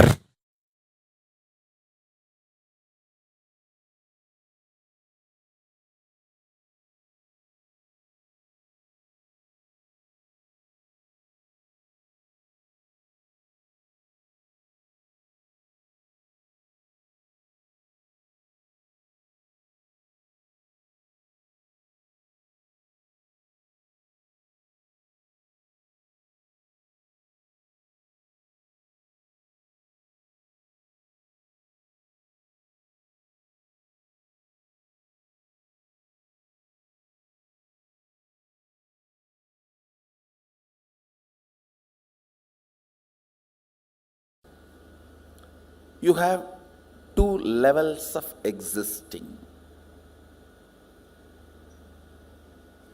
Listen carefully. Two levels of existing. One with the thought currents, without the thought currents. With the thought currents means an active inner image, constantly spitting thoughts.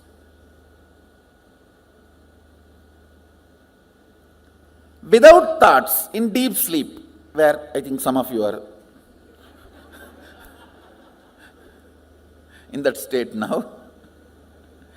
If you are not hearing me, you are in that state. If you are hearing me, you are not, fortunately.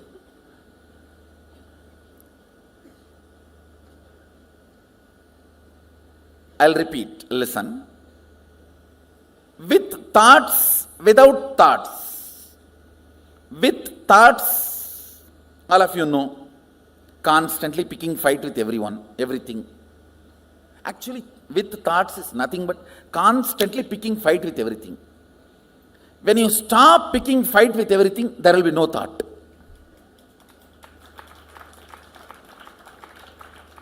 Thought is tan in your existence. When there is uneasiness and you decide to pick fight with some part of you or the other, then comes thought.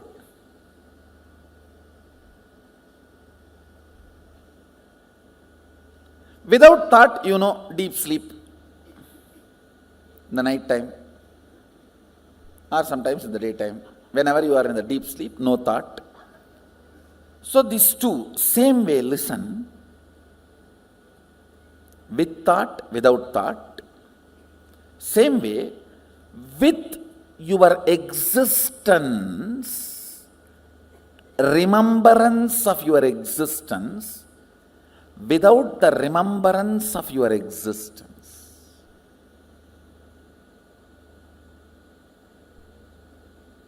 Listen. Listen. You need to listen to these words very carefully. With the idea, I exist, I consciousness. Without the idea, I exist. These two states, how many of you are able to understand? See, now, all of you have the idea, I exist. Am I right? The deep sleep, do you have that? That is why it is sleep.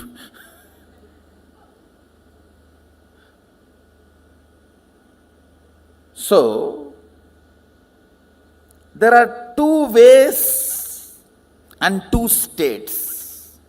Two ways is with thought, without thought. Two states is with the idea I exist and without the idea I exist. How many of you understand that?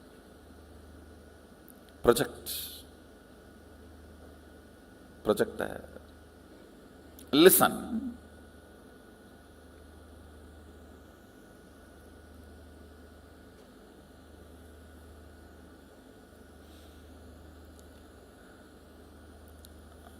with the idea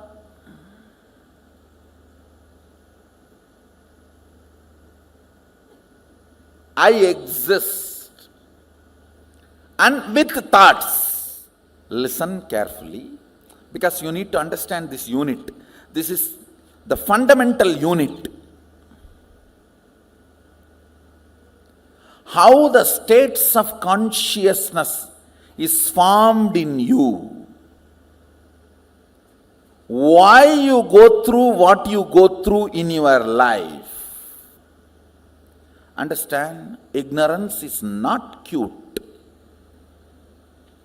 Ignorance of traffic rules is not going to save you from the traffic ticket.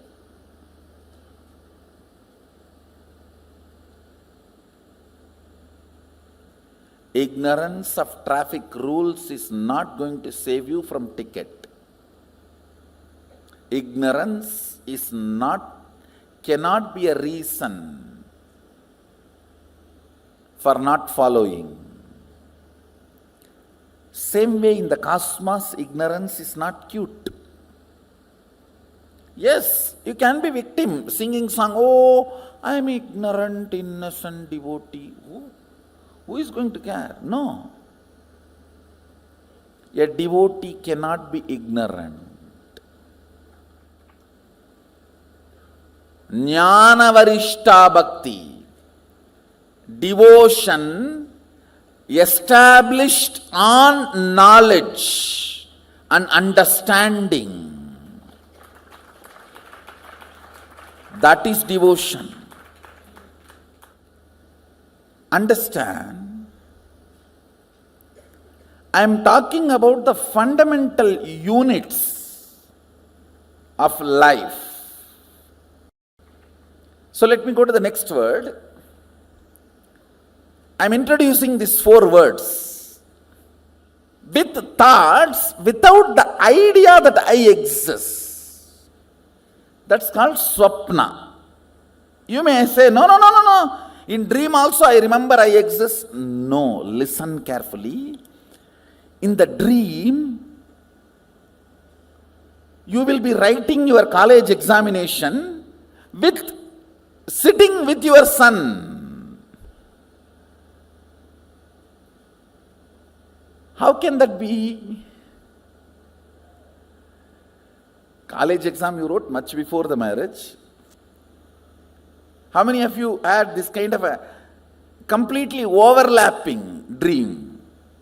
You need to know the identity I you feel in the dream does not have independent understanding. It is just overlapping, crisscrossing of few thought currents.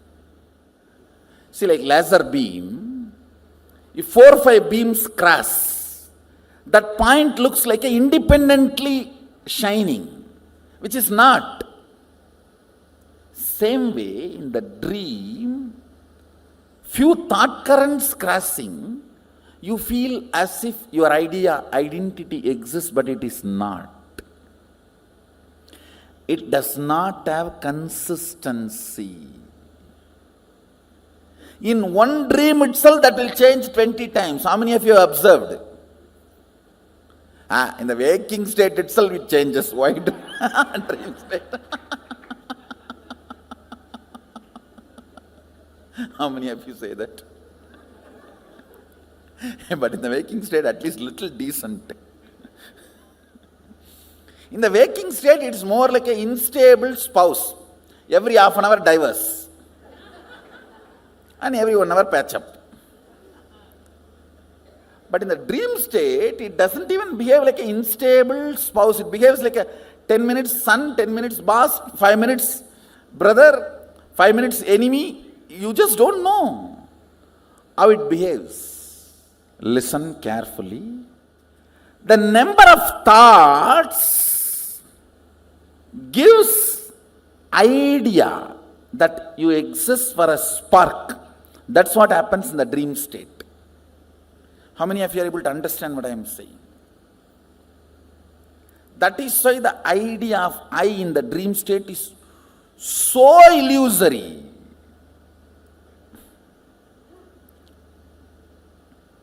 Many times you don't even remember you when you come back from dream. What was your idea about you? Seen but does not exist. That's a direct translation of the word swapna. Seen but does not exist. Where the idea of I does not exist, but the thoughts exist. Means the frequency of the thoughts is much higher. The idea of I, it has no existence. That frequency is almost like a zero. Then third word I am introducing, listen, where neither the idea I exists nor the idea thoughts exist. That is what is called deep sleep, sushupti. These three all of us experience in our day-to-day life.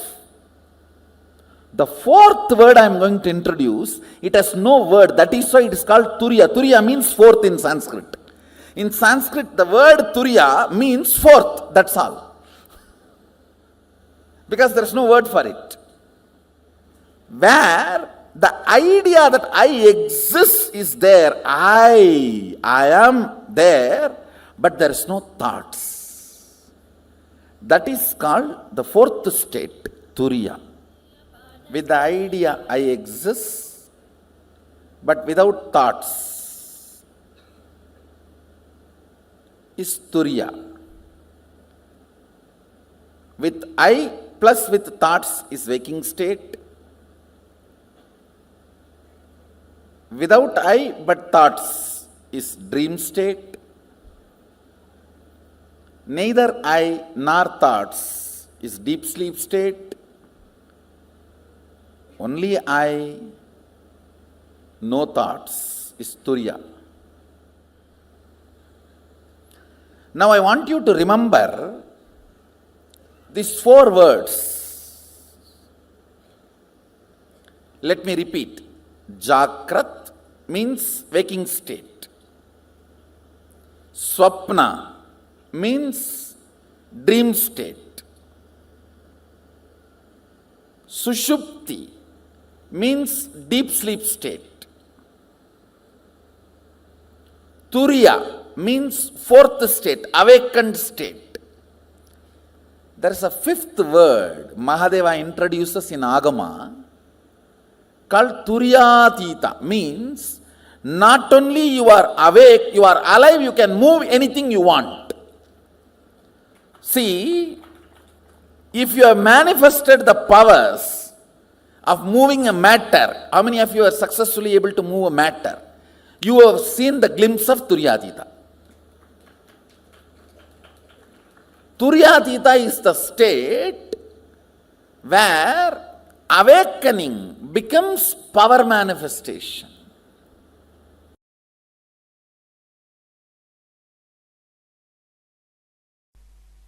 All these five states, deep sleep, dream, waking, awakened, alive. All these five states in Sanskrit, Sushupti, Swapna, Jakrat, Turiya, Turyatita.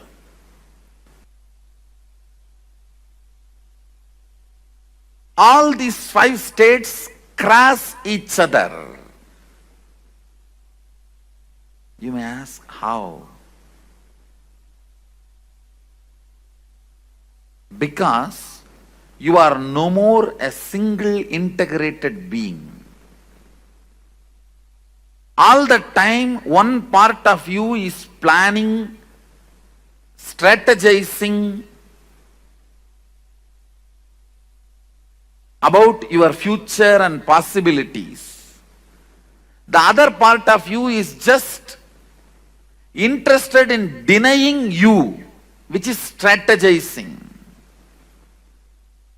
The part which goes on strategizing about you and your future is called mind, head, intellect, logic. The part which goes on denying you does not want the direction. Not because it is right or wrong, just it does not want. It's like a tantrum throwing child. What you call as heart emotion? Please understand. You have been given a very wrong idea. Your heart and emotion is always right. No. Both are corrupt. Understand? Both are corrupt. Both carry deep incompletions. Heart wants something just because it does not want that. Heart denies something just because head wants it. It's not that always heart is right. No. If you feel heart is right, no. You are wrong. Head is wrong. That does not mean heart is right. Head is wrong does not mean heart is right.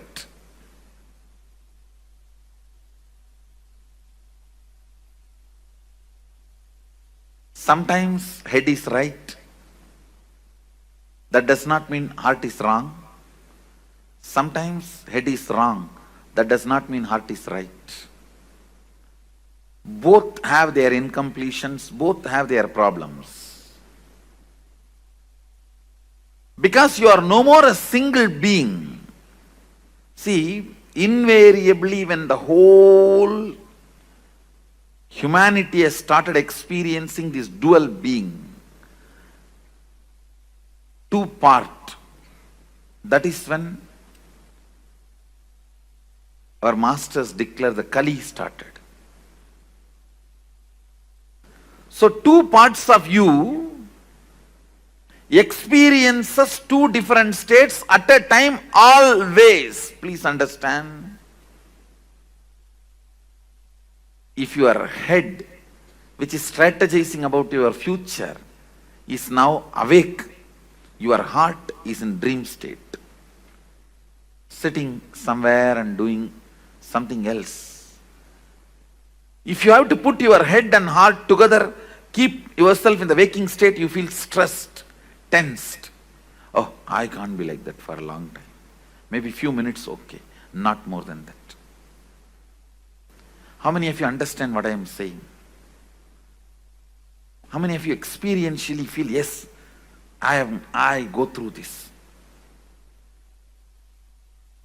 Understand, the line, vertical line is a heart projector. Vertical line is heart's line. Horizontal line is logic's line. Head's line. So listen, when your head is in Sushupti, heart is also in Sushupti. It is called Sushupta Sushupti. Deep sleep, deep sleep. Very rarely you experience this. Even in your deep sleep, if you are lying on your bed for 8 hours, maximum you may experience this deep sleep for 20 to 30 minutes. Not more than that. Please understand. Head, heart, both parts of you experiencing Sushupti and Sushupti, deep sleep and deep sleep.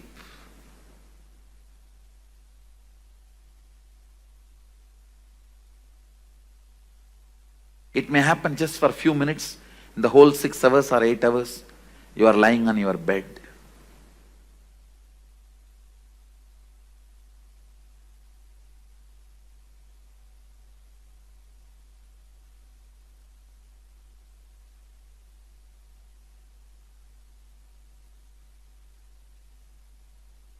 When your head experiencing dream state and your heart experiencing deep sleep, you can perceive this experience when you dream and just fall asleep without even waking up. You will dream something and you will fall asleep without waking up. Again you will dream something, you will fall asleep. Maybe third time or fourth time when you dream only you will wake up. How many of you have experienced this? When you wake up you will remember all the 3-4 dreams. That is what this state, that Sushupti and Swapna.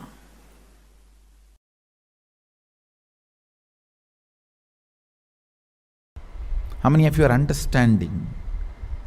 State is not bad. Understand?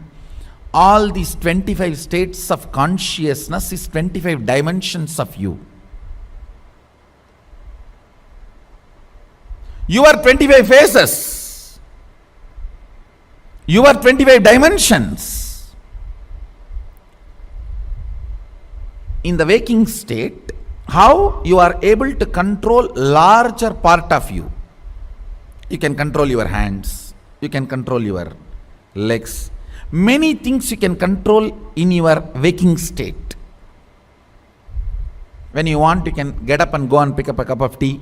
When you want, you can go and use the restroom. In the dream state, if you find a restroom, don't use, it's a trap.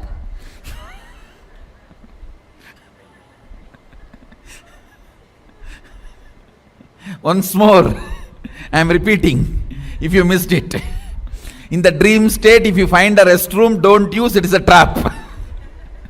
When your bladder is full, it is capable of sending instruction to your brain and the whole restroom will be built. And you will be made to feel comfortable. Only things are a little wet or hot, you realize what has happened. Understand, your ability to have power over your internal and external things makes certain state is good or bad. That's all.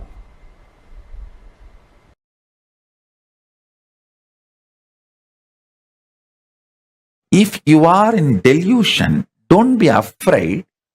It is actually delusion kicks you to the next level of liberation.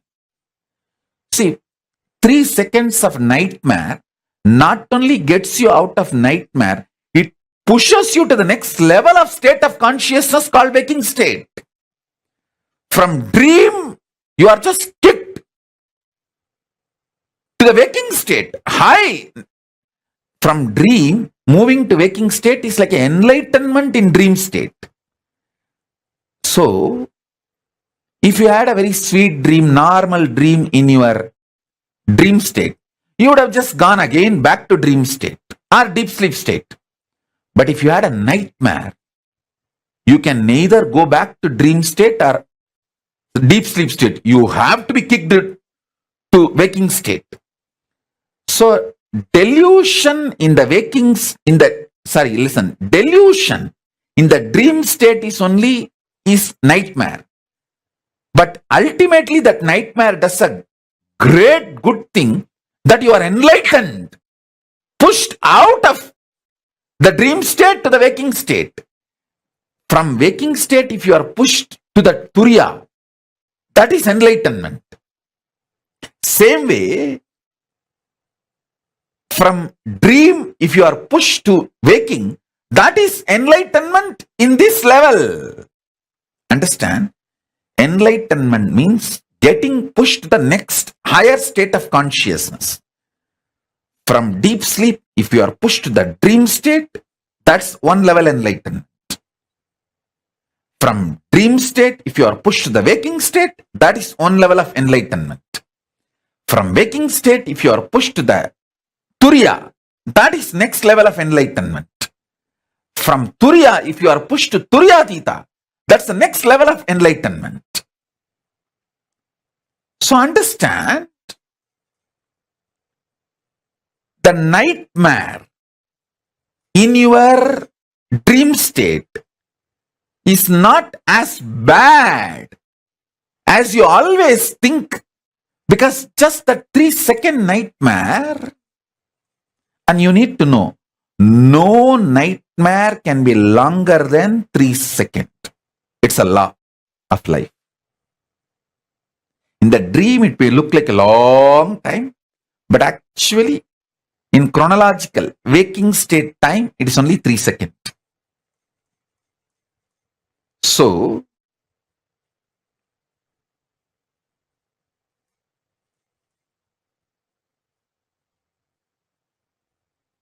all nightmares are enlightenment in the dream state because it has pushed you from dream state to the waking state, which is a level of enlightenment in the as far as the dream state is concerned. I should call there are 4 levels of enlightenment. From deep sleep, when you are pushed to the dream state, it's called dream enlightenment. From dream state, if you are pushed to the waking state, it's called waking enlightenment. From waking state, if you are pushed to Turiya, it's called awakened enlightenment. From Turiya, when you are pushed to Turiyatita, it's called living enlightenment.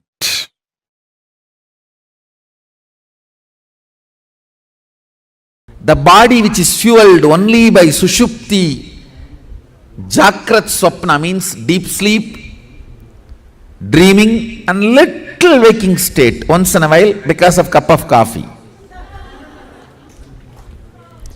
The body which was being dragged, functioning only with these states, if even little Turiyatita is mixed, it is like, oh, wow.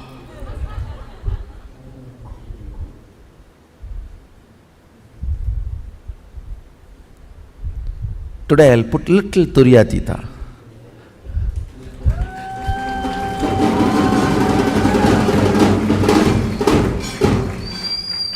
You will see the kind of a alchemy change in the system.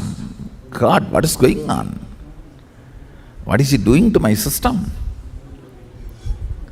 I am just changing the fuel. Multiple things will happen. One, a thorough healing of the body. All the repaired parts get healed.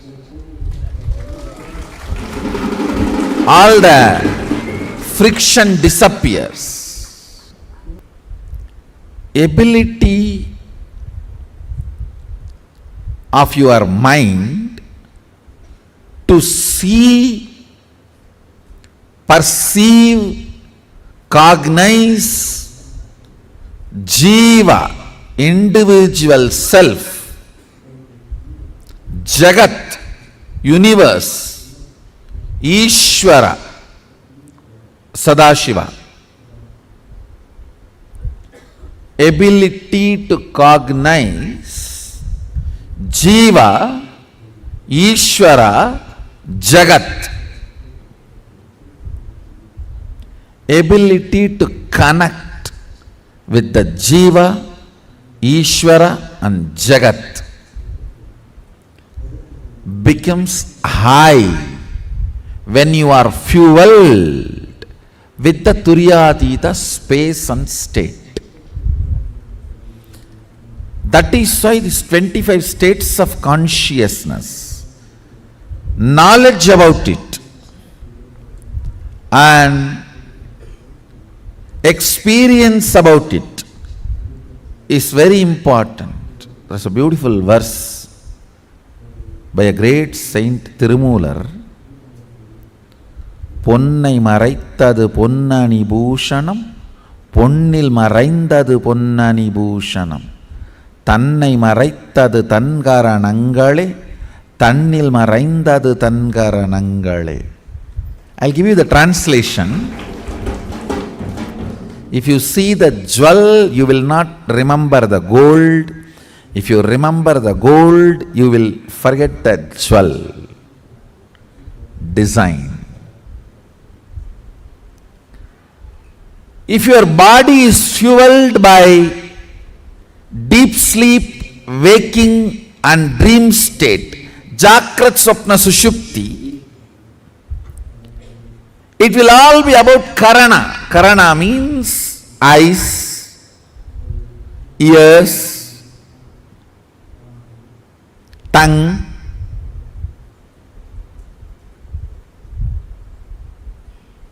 the action-based organs projecting the universe.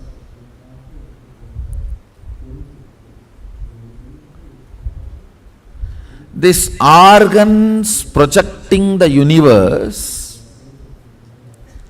does not let you experience your original Turiya Turyatita state. When I add this Turiya and Turyatita like a juice into your being, it can be added just like a juice. Like I can pour this tea on your head, like that, I can pour that. One good thing, the tea will overflow, this will get into your system. Turiya and Turyatita. When the Turiya and Turyatita gets into your system, the Karana, the organ-based projection of the world, dissolves into your original state. So the original state becomes reality. Then the organ-based projection universe. Listen. Organ-based projected universe, as long as you are perceiving it, you are pursuing it, it will all be love, hatred, good, bad, right, wrong, jumps in the life. But when Turiya and Turyatita is added to your biomemory, bioenergy, suddenly you will realize yourself is a much deeper and higher reality than the organ-based projected universe. Understand? If your stomach is experiencing acidity, you will feel whole world is enemy, demon. You don't need big demons to come and attack you. Just little acidity is enough. And the kind of a tantrum you throw,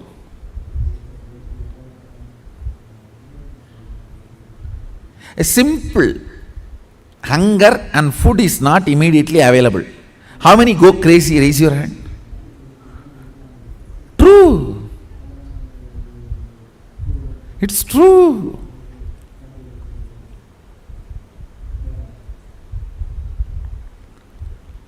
Organ-based projection, perception of the universe, that is like a crude oil run tractor in a village Kacha road, which has higher ups and downs of any best roller coaster in the world. If Turiya and Turyatita is added into your system, suddenly you will feel like you are flying. The whole inner space is lubricated. Turiya and Turyatita is the important fuel with which your body need to be filled if you are interested in experiencing Kailasa.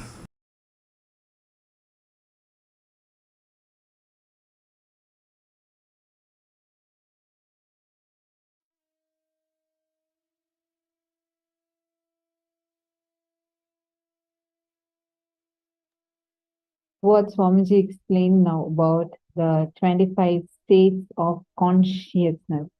And so elaborate and making us all understand how we exist in various states of consciousness, how the I consciousness is there And based on the I consciousness and without I consciousness, how we exist. Swamiji explained the first 4 states and then explained the 5th state and the permutation combination of all these 5, how it exists as 25 states of consciousness. And most importantly, Swamiji also explained about how the heart and the brain, the 2 parts, how they have these constant conflicts. They can't exist in one state together. And Swamiji was explaining the different states or the different physical attributes of existing in certain states. Like, for example, when your body is in deep sleep, but your mind is extremely active, up and running, you are in coma. In coma, when you are like in physically in coma, it is in that state, your body is in sushupti, deep sleep. Your mind is in jagrat. That is why in coma, people can hear and, all senses are all perfect, but body is just refusing to get them. But your body is awake, mind is in deep sleep. That is sleepwalking. So whenever you're sleepwalking, your body is wide awake. You can move around and all of that, but your mind is not cognizing what is happening. That is sleepwalking. So like this, the 25 states of consciousness, various different permutation combinations and which states we exist in have a huge role to play in our daily life, like how you experience your reality, how you experience the life in front of you. All of that has a very significant role to play. Can all of you please post if you have understood what these 25 states of consciousness is? Like, what have you understood so far? Can I request all the participants to take a few minutes and post it? Come on, all of you please go ahead and post it in the chat. Ma Krista, Harlan Gomez, and Ma Jayanti, Ma Ratna Prabha, Jennifer Poirier. Please can all of you post?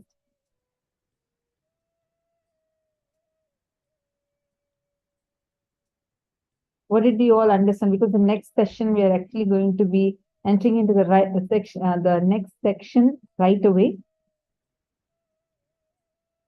And it's very important. These understandings are literally like the fundamentals so that you are getting ready, prepared for receiving the darshan and the initiation in the best possible way. Come on, take a few minutes.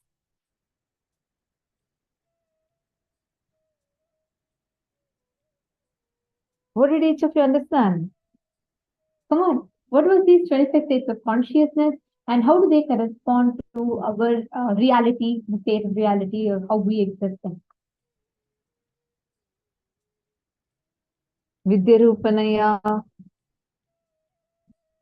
Daniyar Bhatyaraya, come on.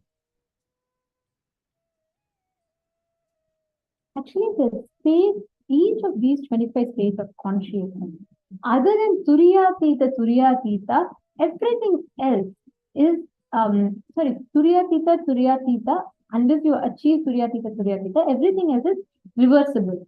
Only when you experience Turyatita, the last, the 25th state, it is only that state that you are experiencing irreversible. Like Swamiji said, you are experiencing Turyatita when you manifest consciousness over matter.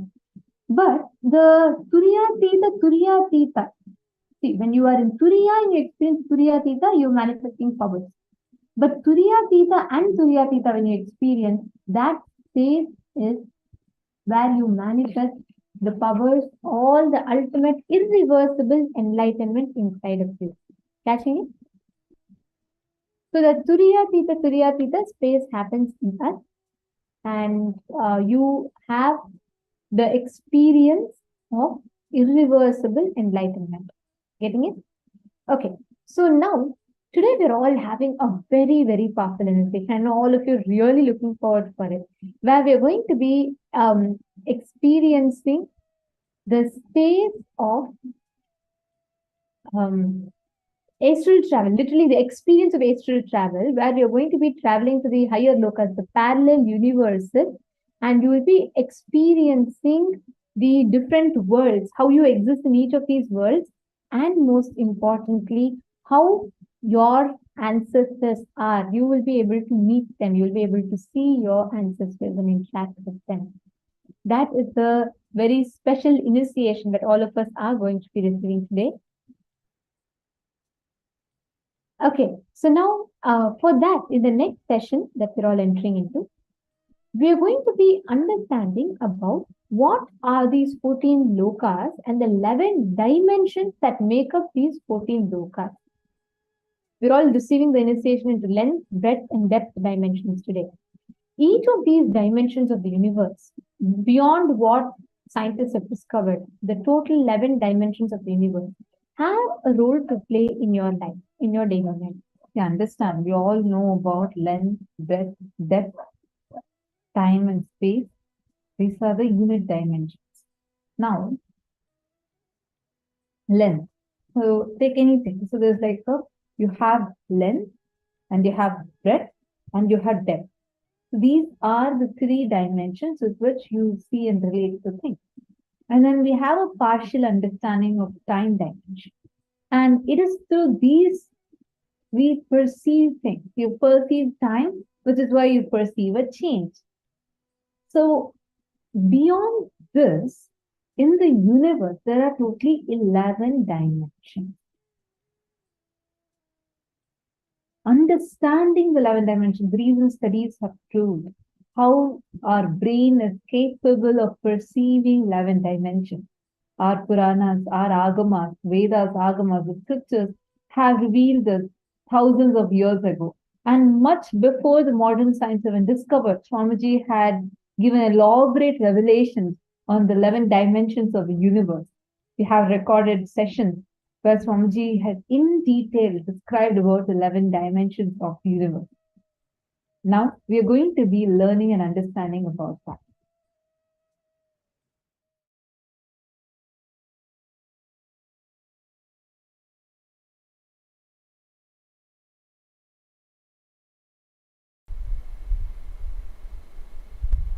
I'll introduce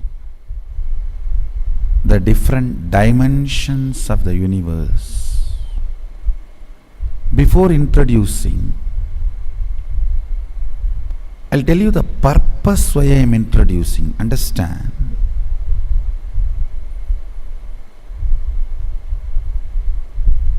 You need to logically, rationally, intellectually know all the possibilities available for you. If you know all the possibilities available for you, your life will not be silly. Listen. If you know $1 billion is in your bank balance, will you be fighting with your neighbor for the $1 coin or 2 cent? Oh, I think it is mine. No, my kid dropped, it is mine. Come on, let's fight and pick up the gun. You will not go for that if you know your possibilities. Understand, life is all about getting matured. Taste getting matured,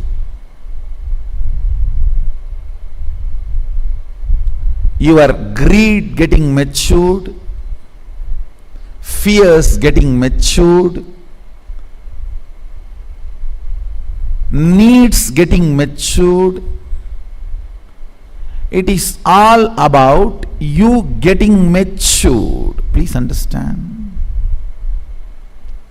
At the age of 7, you want to play with a car toy. At the age of 17, you want a car. Then by 25, different style cars. Your desire is getting matured. That is what is society calls as growth. But here I am telling you, not just only this level, even in this level, if your desire gets matured, even in your conscious level, you have conscious maturity happening. For example, depth of your existence. Listen carefully. Everyone tries to ask me what technique I should do. No, technique is not solution. I am not here to give you technique. I am here to give you depth of personality. Every time people ask me, if I don't manifest powers, what technique I should do? No technique. Your cognition about you need to be changed. That's all. That is the permanent technique. That is the permanent solution. Not that you will close your eyes and put your quickly and somewhere and look here, there and chant some sound and you will blow your nose. Depth of self, universe and God.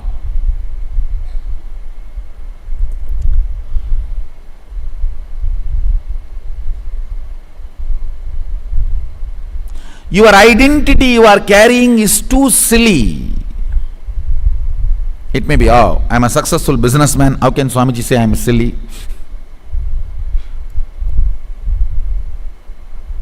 I am a successful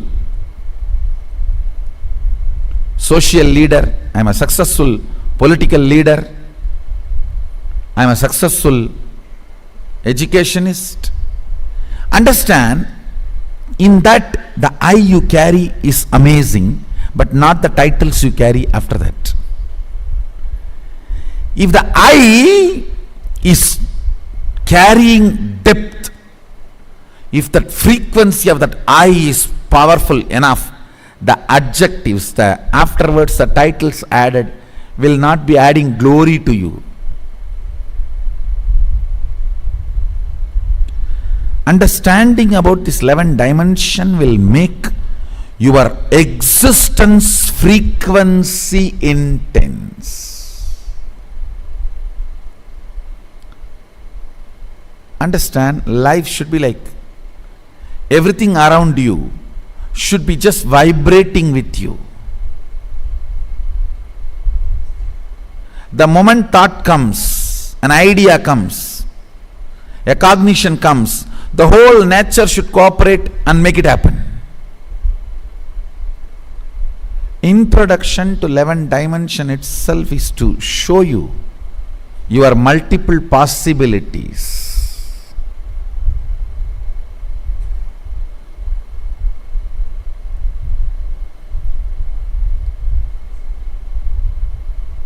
Actually, I am interested in you, not your identities. That is why when people try to come and tell me, Swamiji, I am this, what can I do for your mission? I tell them, first, your consciousness, let you make it to the higher frequency. Taste what I am teaching, what I am standing for. Substantially, even you will not be able to doubt you to that level. Experience the depth of your consciousness. You should feel you have become too big. Wow, existence is really nice. The way I exist now feels great. Depth of personality is joy. Depth of personality is bliss. That consciousness you are carrying, that chit you are carrying, should be constantly manifesting powerful cognitions and power. That is the biggest help you can do to me, because I am interested only in that. I am not interested in political revolution. I am not interested in social revolution. I am not interested in anything. I am interested in few people sitting around me, sipping cup of coffee and manifesting powers. That's the only way I visualize me. Whenever I find time, still even now, that's what I do.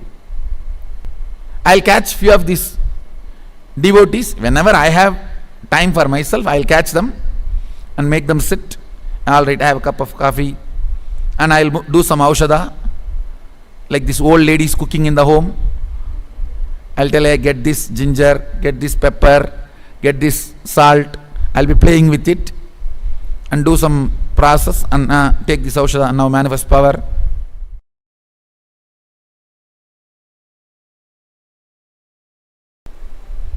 When he decided to become many, to celebrate himself, all the dimensions of this universe opened.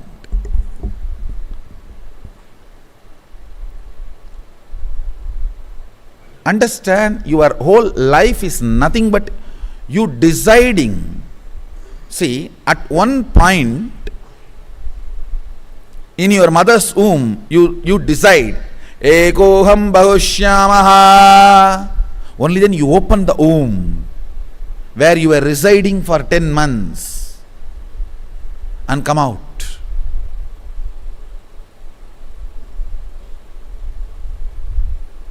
But after that, everything is mess. That is different. Listen. Many times you will hear me saying, whenever you have a problem, always see how your ideal, your guru will handle this. I used this as a technique when I was young. I always used to connect. Whenever I have a problem, Annamalai Swamigal was ideal for me. Ramana Maharshi's disciple. First thing I'll say, how Annamalai Swamigal will handle this? Of course, after Arunagiri Yogeshwara happened, he became the ideal. Then I'll always look how Arunagiri Yogeshwara would have handled this. Have this one understanding how Sadashiva will handle this. The moment the one became many, all the problems you have, he also started having. Don't think he does not have a problem. He has all the organizational problems you have, relationship problems you have, everything you have, yes. He solved it. You have not. That's all.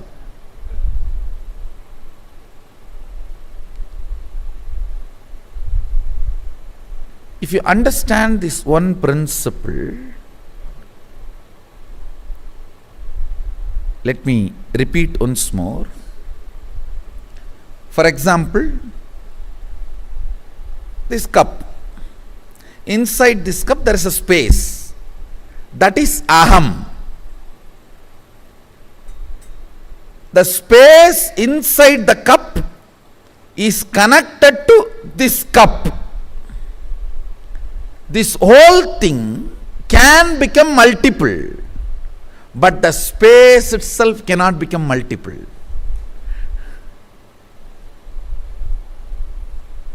Anything which has become multiple, as the source of oneness inside them. Listen carefully. Anything which has become multiple, as a source of oneness in them, oneness has not become many, only one became many. Aham associated with oneness, one associated with oneness has become many, but continue to be filled by the oneness.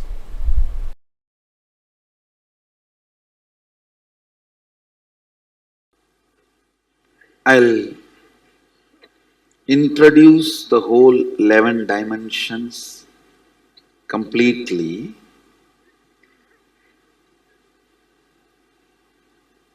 And answer all the questions you have.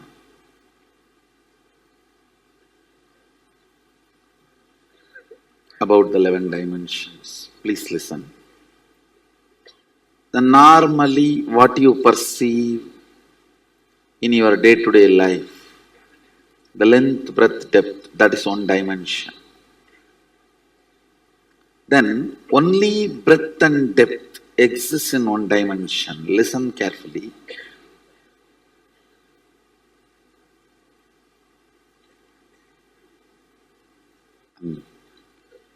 Only breadth and depth exists in certain dimension.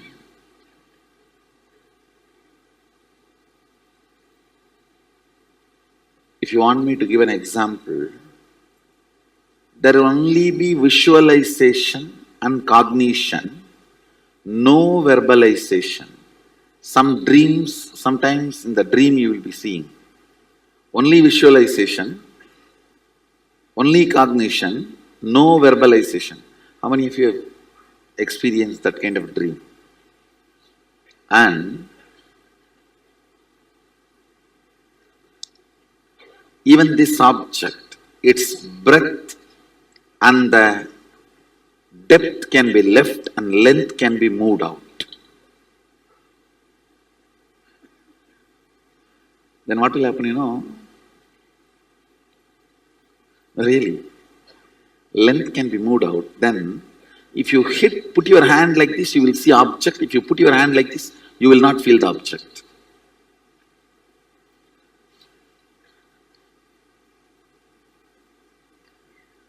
I'll explain further. Materialization happens from this plane. Understand?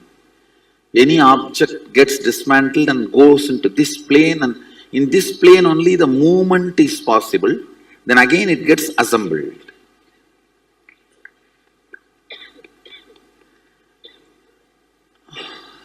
I think this will give you a much better example. If this length is taken out of this object, to any length this can be shifted.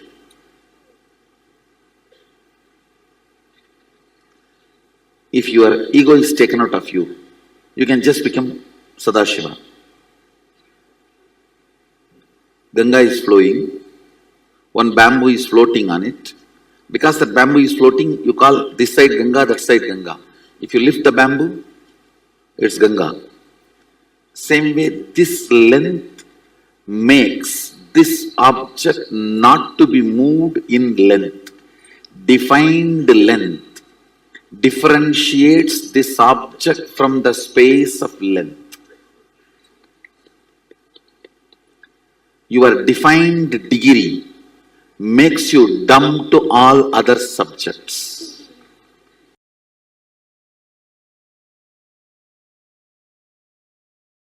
Listen,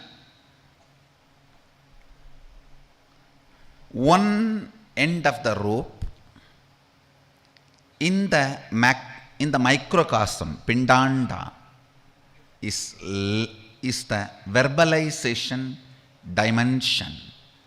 Quantumly the same functions, the other end of the rope. In the Brahmanda, macrocosm, as length dimension. Same way, what functions in the microcosm as visualization in the Brahmanda, in the macrocosm, that is only is breath. Listen, now third statement is very important. What functions in you as cognition, how you cognize yourself, individual inner image in Pindanda, microcosm. How you feel about you, that same only, that cognition, inner image, vibrates as the dimension of depth in the macrocosm. That is why your inner image matters for your life. What you attract, what you manifest, how you live matters, I tell you. Never allow lower inner image in you.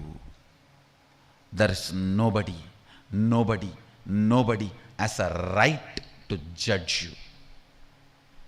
Even your guru has only right to help you, not judge you. Listen. Even your guru only has a right to help you, not to judge you. Even guru does not have a right to judge you, then who else?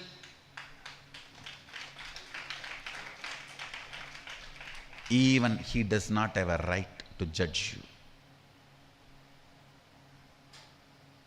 He only has a right to help you. He only has a right to remind you. He does not have a right to judge you. Never accept low inner image.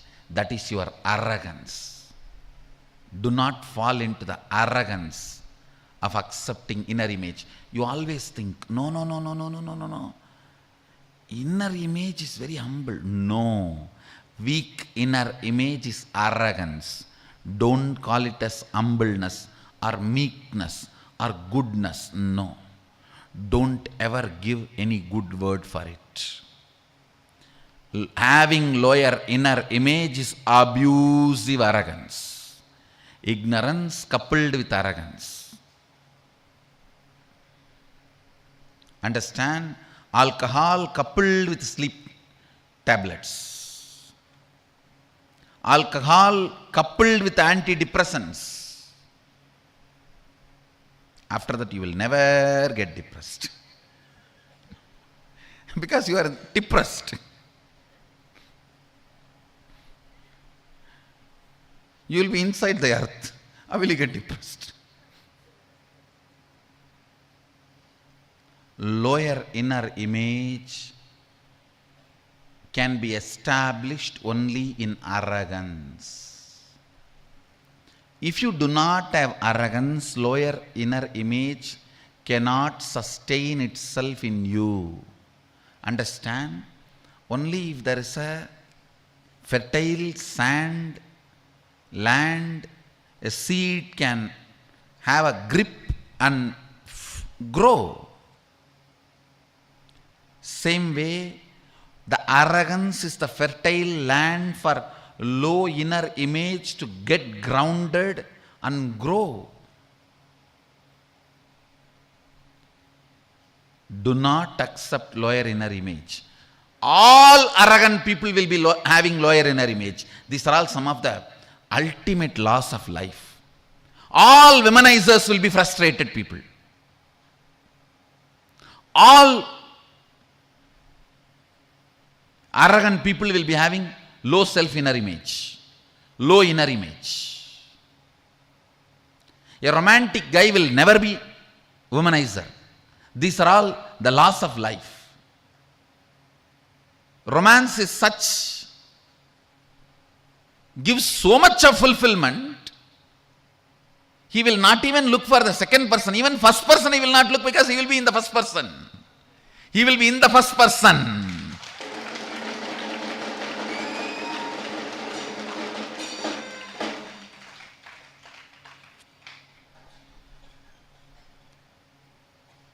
A womanizer will be most frustrated fellow. These are all some of the ultimate laws which can never be changed at any time. Low self-inner image means quantumly you are sending the signal to the macrocosm to keep you in the lower depth of the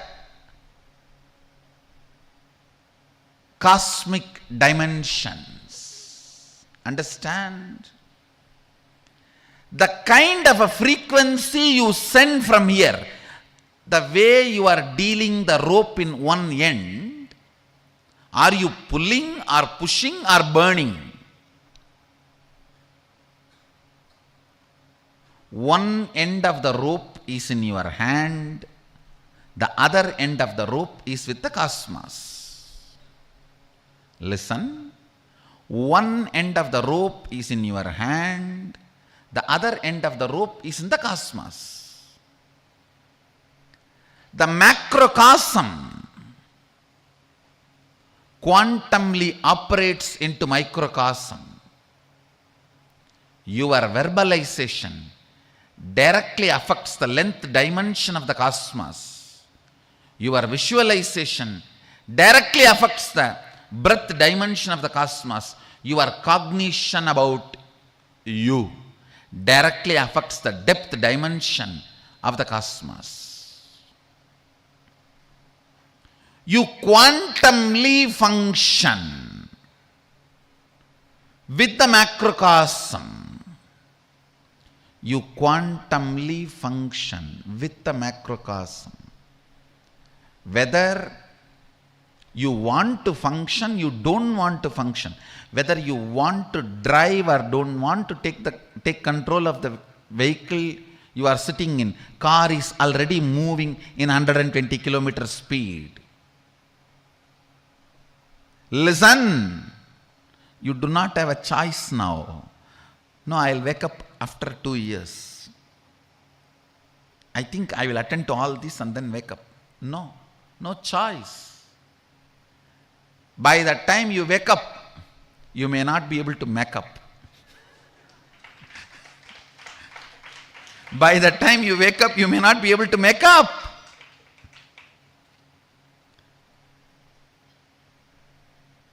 You are already in the car and the car is going in the 120 kilometer speed and unfortunately you are in the driving seat.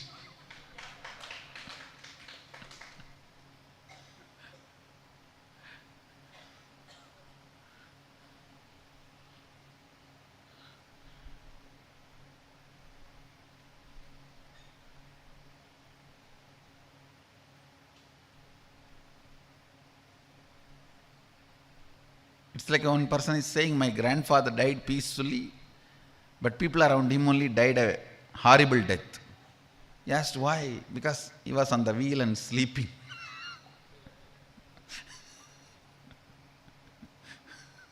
He died peacefully. The people were around him. You are on the wheel. You are behind the wheel. You are in the driver's seat. Wake up now to your length, breadth, depth, rope, visualization, verbalization, cognition.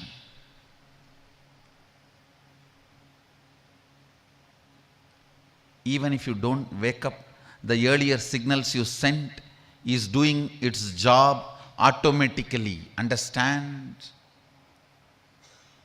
If you don't wake up now, don't think the car is going to stop. The earlier automated gear system in which you have put, it's going to be running in that. How long? Sometime till the fuel is over. It runs like that and stops. That is what I call unconscious death and birth.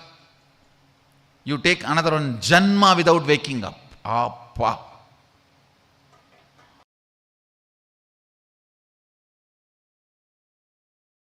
The Sanatana Hindu Dharma elaborately describes the 11 dimensions and the beings exist in the 11 dimensions: length, breadth, depth, time and space. These are the 5 unit dimensions. And the permutation combination of that 5, length, breadth with the time space, breadth, depth with the time space, length, depth with the time space, the various permutation combinations of these 5 basic dimensions forms 11 dimensions of the universe. Listen. Knowledge and understanding even if it is intellectual, knowledge and understanding of this 11 dimension makes many of the suffering caused by others and the sufferings you cause to others redundant. Only a person who understands 11 dimensions of the universe can be non-violent, can be really non-violent. The ahimsa.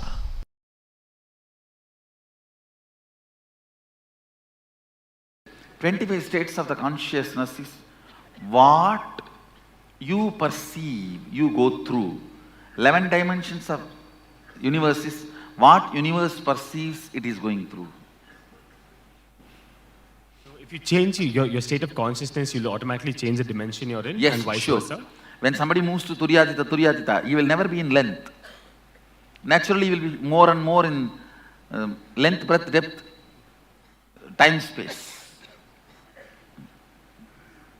Surely change of consciousness leads to change of state. But will the change in state actually lead to a change in consciousness as well? If you Yes, both. Both. Both. See, when you change, world changes. When world changes, you change. But will a change has to be regressive? Let's say you achieved Torya Theta, there's no way you'll actually go back to being deep sleep. I should tell you, the regressive possibility completely disappears the moment you even you enter into Turiya. After that, no regressive possibility. Till Jakrat, there is regressive possibility. But not after the Turiya.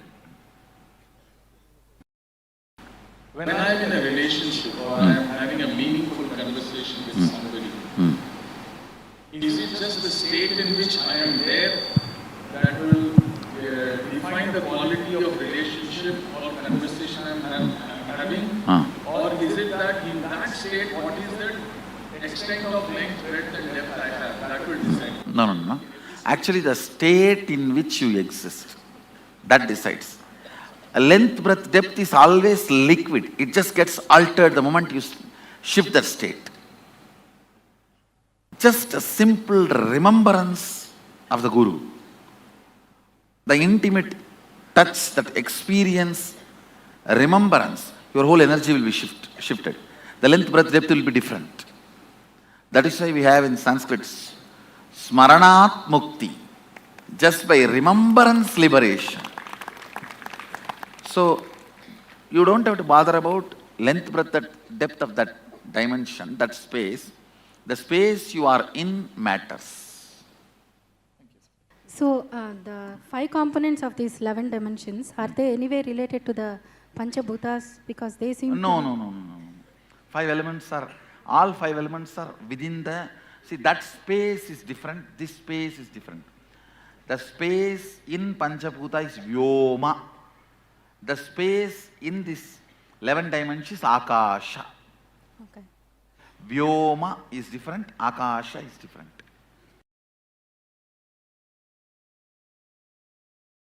Are the 25 states of consciousness, 11 dimensions and 5 actions which are creating the matrix are only associated to Bhuloga? No.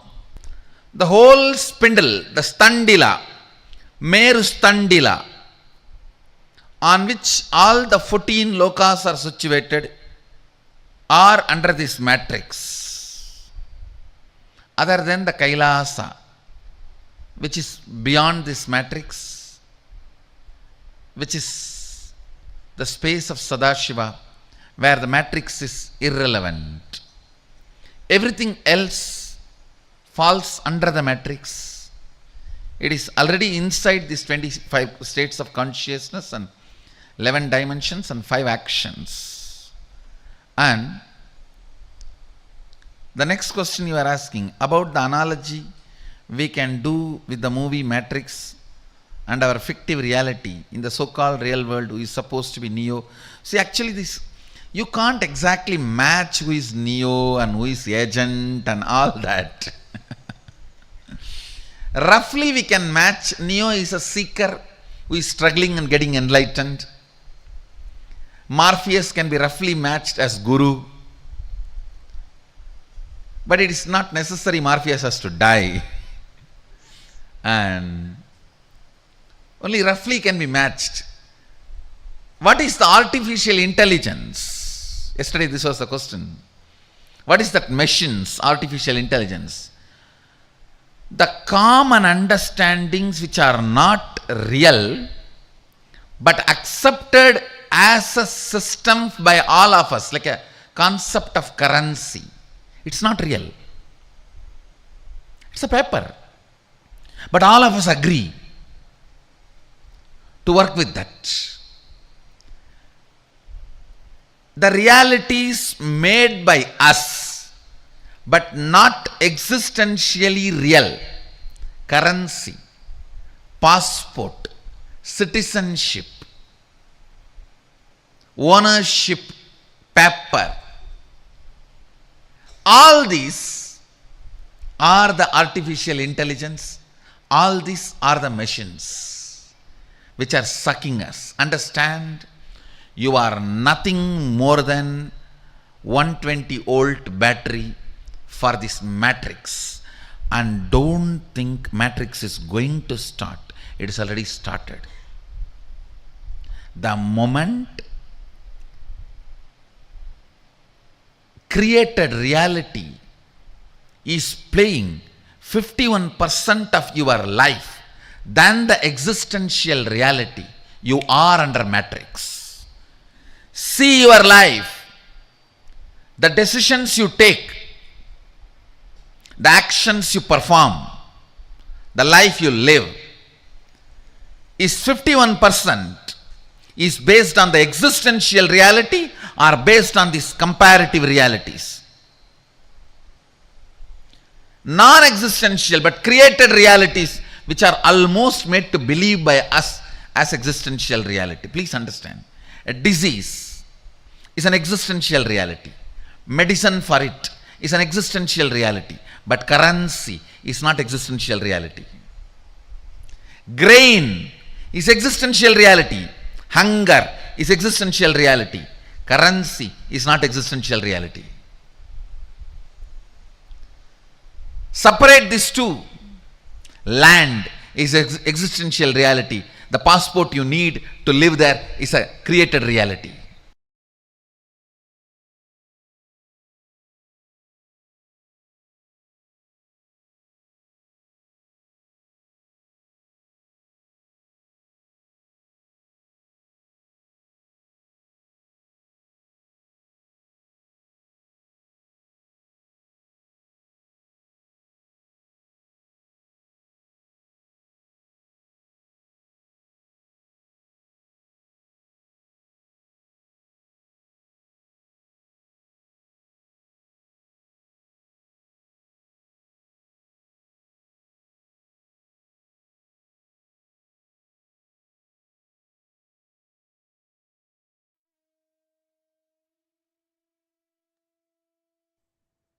Yes, Nityanandam. Now all of us listen to a detailed revelation on what are these 11 dimensions, right? Lens means anything which flows with a systematic certain logic, whether 2 plus 2 is 4, or if you add this acid and that acid, this is the product that comes out. If you master the lens dimension, anything that works as per the logic will be under your control.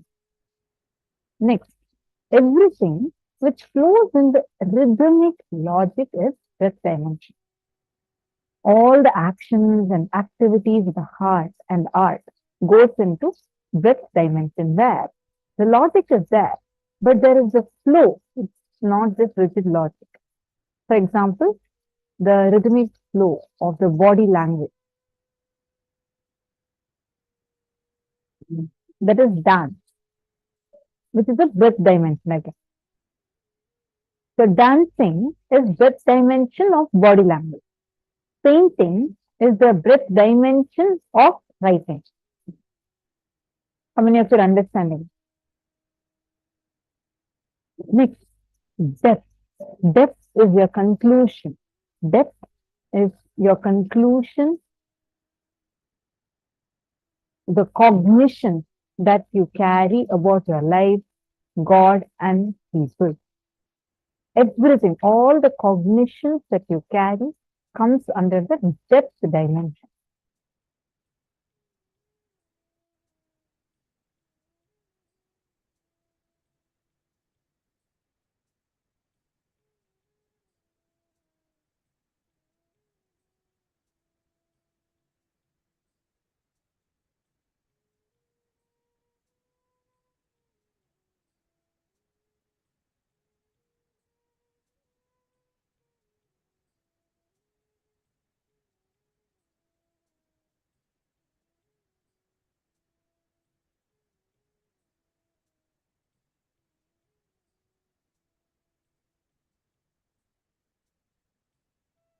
Hope all of you are understanding so far. Now, the space you carry, its smell, its flavor, comes out of you like energy. Length, breadth, depth does not constitute a person. The space constitutes a person.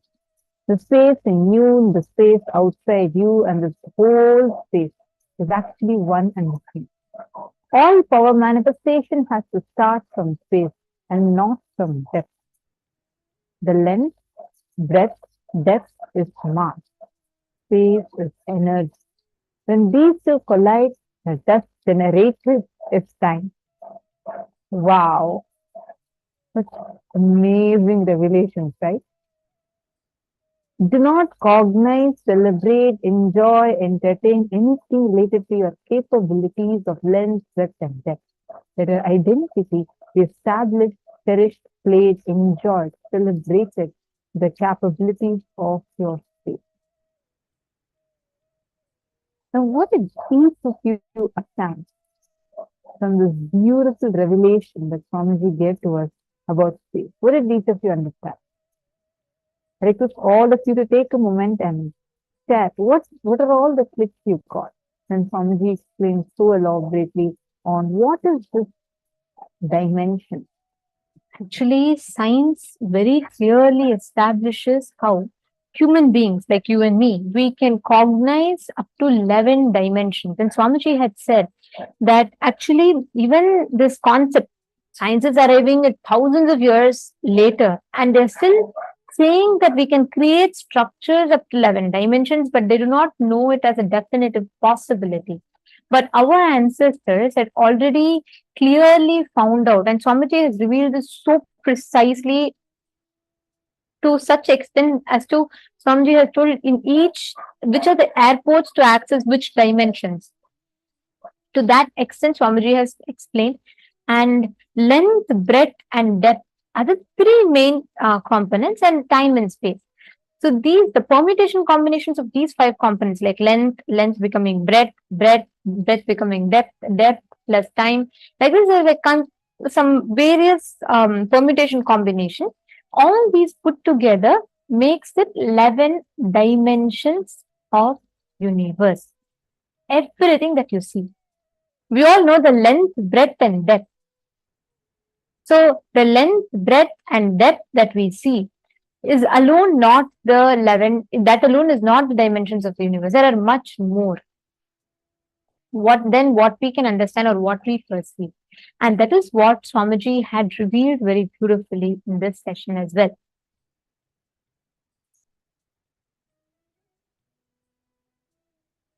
Now, I hope all of us have had this in-depth understanding. See why we are learning these now. Now, this will become like the basis from which we will start experiencing.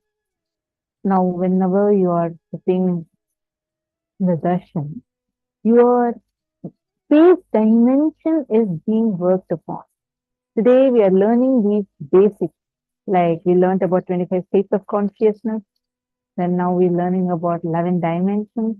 In the morning, we learned about the vertical time zone.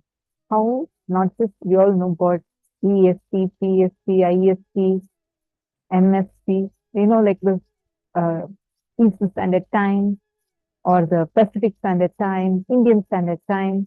We know about that.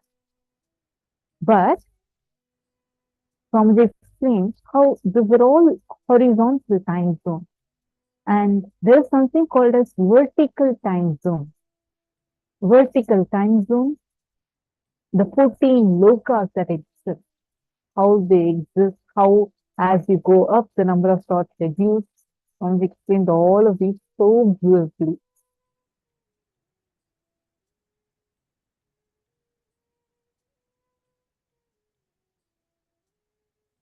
Now, can I request all the participants to take a moment and post what each of you have understood? Come on.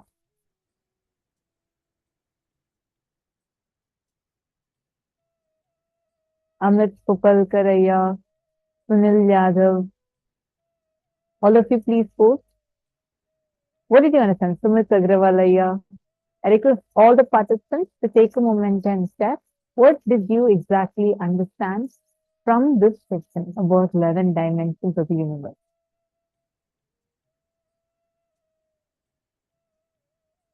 Ma Priyatma Surupni is asking, so wow, are all the 14 lokas under the matrix? Well, all 14 lokas don't come under the matrix because only the things, see, only when you go beyond the matrix, you will even come to the awareness of the existence of these 14 lokas. Otherwise, right now, whatever you try to imagine, it's only your imagination. You are trying to visualize, cognize, and say, okay, this is how all these lokas may exist. But during the initiation, when Swamiji lifts us to those lokas, you actually experience those planes of existence. You actually experience those lokas. You are lifted out of the matrix. The cognition, the consciousness you carry. Swamiji said, when you're traveling up to the 14 lokas, when you go towards the higher lokas, even the conscious mutations, superconscious mutations start happening. When you go from Earth to the space station, the International Space Station, there is certain changes that happens in your body. It's like the moment you go to space and come back, the way you age will be different, the way your body is functioning will be different. Even if you go just stay there for a few days and come back, the body starts responding differently. That's why they take a lot of training.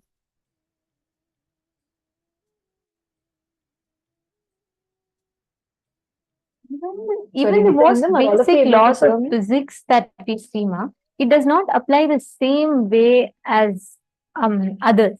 So, like for example, gravity and all these laws, like she said, like space, time, they act upon you differently in each of the planes or each of the time zones that you are in, like each of the vertical time zones that you are in.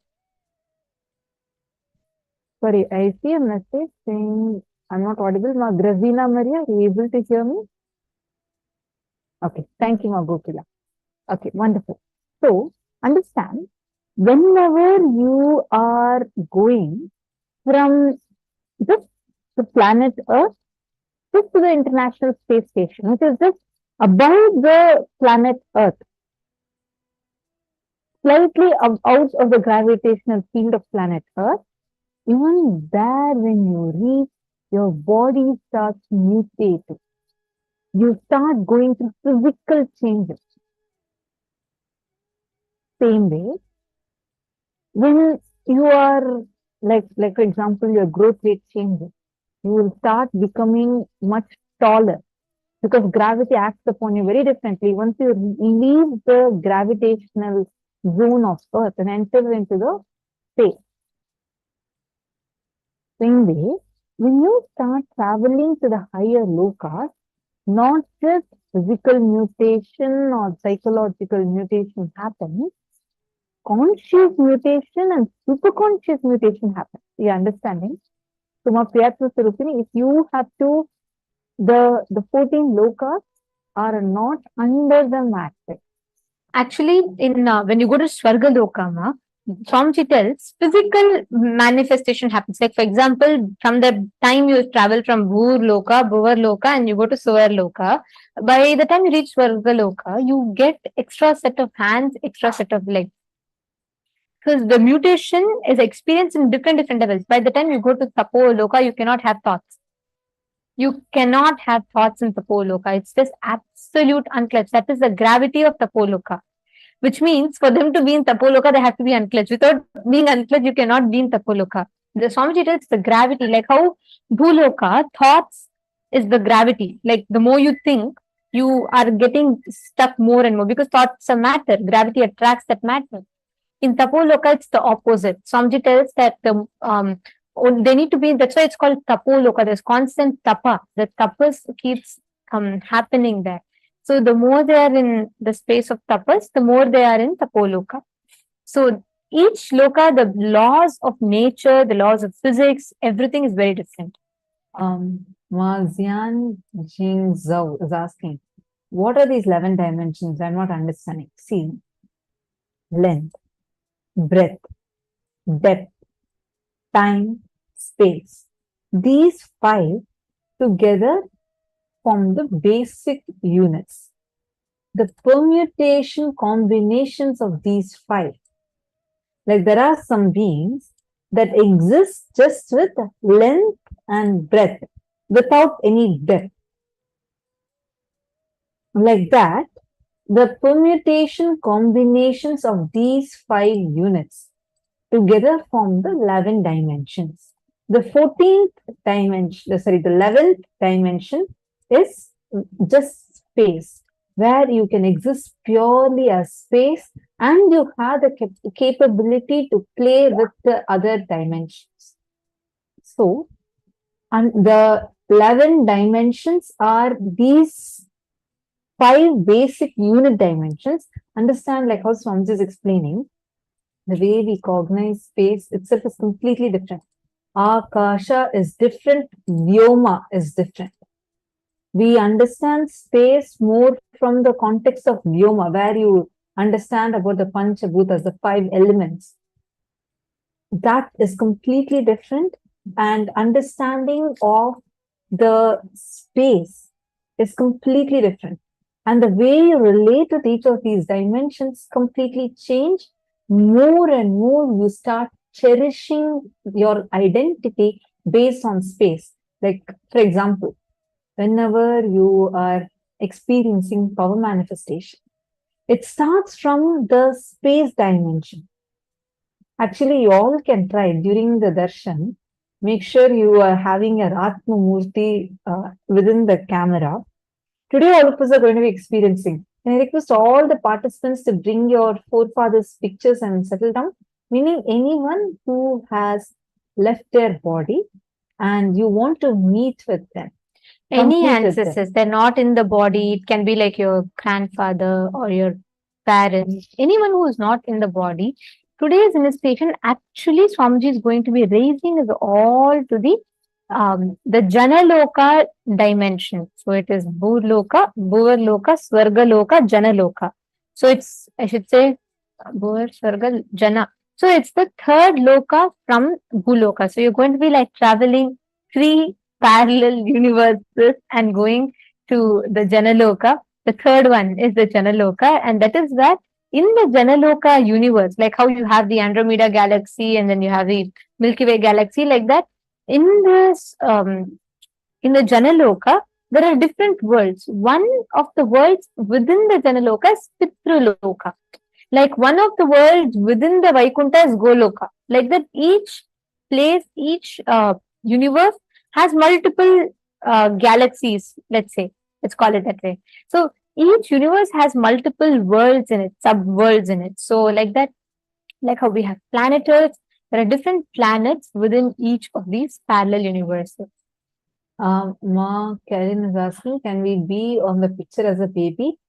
Just crop out only the, so you can easily crop out just the picture of your forefather alone, like meaning whoever, the person, the deceased person alone on the picture. because Swamiji's initiations are very real. Like it's, if you put a person who's alive in that, then I remember one incident of that Maheshwara Puja, where like once they had put, the participants had given the pictures of people who had left their body, and they had put that together for Swamiji to see. During Maheshwara Puja, Swamiji actually sees the photos of all the Pitrus, the people who have left their body, and Swamiji liberates them. So suddenly Swamiji, like the Maheshwara Puja has started, and Swamiji started the liberation process. And suddenly Swamiji just stopped, and Swamiji asked, someone is alive, who is here in the picture? Someone who's alive is here. Swamiji said that when Swamiji started the process, that from Pitraloka, Swamiji got a message saying that someone is alive, and because Swamiji is already starting the liberation process, they asked if they had to go kill the person and get their souls for liberation. Swamiji said, "Wait, let me go and let me check." No, don't do that. And then Swamiji asked the person. Then one of them said, "Yes, Swamiji, I didn't have an individual picture, so I put a group photo." So understand, these processes are very real. So we have to be very careful. Actually, I should say more than saying, very real. Of course, every process is real. But I should say these are all too sacred and it's too big for us to play with, right? So it's not a joke, you being able to go meet your ancestors, and that shows to what extent Swamiji is going, just making it all digital. Those days, earlier on, just for enlightenment, people had to go and search for the master for years together, and then on top of it, the master will do so many tests, like he will test the devotee's will persistence. After all of that, only he'll open the doors for the devotee to enter the Adinam. Here, let alone us going to Swamiji, he comes in search of us. He reaches out to us on every single place that he can find us. If you're just stuck to social media, then there he is. You can find Paramashiva there. And Swamiji comes, ensures he reaches out to us, and he gives all these extraordinary experiences to us for us as an experience, and makes sure that we are tasting each of these sciences. That's Swamiji for you. So understand, these initiations are literally physically real. You can interact with these beings. So today we are going to be traveling to the parallel universe, the Pitraloka, which is where all your ancestors will be, and you'll be experiencing that completion happening. Many times we'll have these moments where we'll feel like, I just want to somehow express this one thing. I feel so bad. That person left the body and I can't convey some guilt, some pain, some things. All of this sits inside of you and they bother you on your daily basis. They impact your day-to-day life. When you connect to this process, it's not just you meeting the ancestors, but you experience completion with the ancestors. You experience a lot of healing and completion.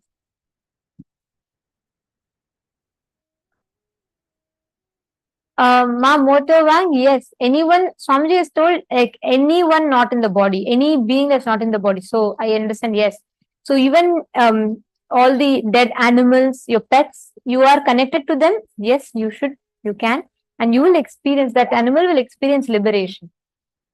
See, I also see one more question. Ma Zinyanging Zhou is asking, what to do when practicing superpowers and unable to be connecting to the master? Don't worry. If you are not able to be established in oneness, you can ask this as a boon. Today, during the darshan, now another few more minutes, we're actually going to be having the darshan of Swamiji. And during the darshan, you can post your prayer. You can post this itself as a prayer request, asking Swamiji's blessing to remove this space, the obstacles that are there inside of you and stopping you from power manifesting. Today, you are going to be raised to Jana Loka. where you exist with like extreme oneness. It's pure oneness space, not just oneness individually. You experience oneness with all the body. So it's a very, very, very powerful space. You can, during today's session, you can put this as a message to Swamiji and make sure you put it on all the 6 platforms, where anywhere where Bhagavan's eyes fall, immediately you will get the blessing, and Swamiji himself will respond to you and give you his blessing. And also, Swamiji tells beautifully that the moment you decide, the moment you come to that space of completion, let's say the moment you just sit and decide to manifest powers, you start experiencing that space of completion and feeling connection. It automatically opens up in you. And from that moment onwards, Swamiji starts flowing through you.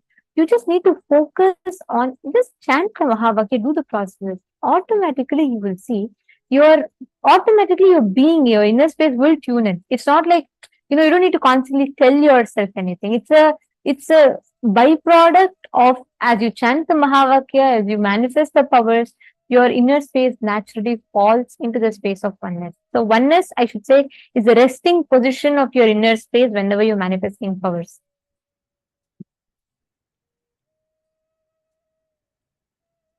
Okay, so Lucas is asking, does it have to be my ancestors? Can it be someone else that has left the body?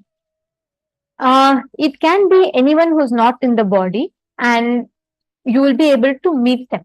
So you'll be able to travel to the Pitraloka, and it can be even your friend. That's not a problem. Anyone who you want to meet. What an amazing royal life Swamiji is blessing us with. See, we all enjoy the currency in this world, and we all, like, the whole world runs behind that, and we think everything we can get out of that. But what Swamiji makes us rich with is not just Swamiji gives us, showers us with this wealth, that what money, currency that we understand, and also the conscious currency. What a rich life, royal life Swamiji is giving us. One, he gives us the completion and gives us the knowledge, power to be able to handle, even if our loved one is passing away, you have the strength, you're given the strength to handle it. And he gives you the knowledge of the existence of 14 lokas. He removes the fear of death, fear of suffering, and removes the pain, suffering, everything. And on top of that, he gives us even the power to connect and talk to them. Wow. Actually, I should tell, see, the very act of Swamiji sitting and making all these available to us is phenomenal. It is not so easy to lift us to that highest planes of consciousness, and we are literally transcending so many universes here. Lucas is asking, is it okay if it is beings like Paramahamsa Yogananda? Okay, so there are 2 parts to your question. I'll answer. Actually, Swamiji had answered this previously. Swamiji had answered this previously once for another puja, Maheshwara puja or something like that, remember. See, basically, you can meet public personalities. Like, for example, let's say you want to meet a celebrity that's not in the body anymore. But Swamiji has said that beyond, if it is against the individual will of that being, we will not be able to. Swamiji can connect, but when that individual will, that being is not agreeing, if that being will get disturbed, then that whole connection will not happen. Secondly, Paramahamsa Yogananda and enlightened masters do not come under this category. They all exist in higher planes like Tapoloka, and they're all in different planes. You have Paramashivoham has come down as Swamiji, so you can see Swamiji here. But all the other enlightened beings, Siddha Purushas, all of them do not come under this category. They don't come under the category of ancestor who exists in Janaloka. They all exist in different states in the higher lokas. Actually, you will be able to experience all the enlightened masters through Swamiji itself. You will be able to experience. There are so many people's experiences where, whether they want to connect with they'll suddenly see Sai Baba and Swamiji, and they will see like with Mahavatar Babaji leading them to Swamiji. Tons of experiences like this. This happens as a spiritual experience for you.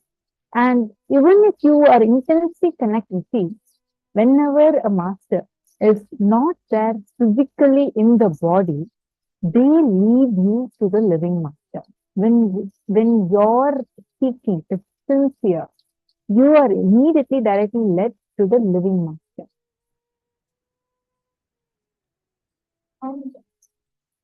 And also, public personalities, we will not be able to meet them if their individual will is not allowing you to. If they individually will saying, yes, I am ready to meet, then yes, we'll be able to meet. So that's the thing. So Lucas, does this answer your question? Okay. So all the others, now, can I request every one of you to keep the photos of ancestors in such a position that it is visible in the camera for the darshan, for the initiation? As I request all the participants to please keep the pictures in such a way that it's visible in the camera.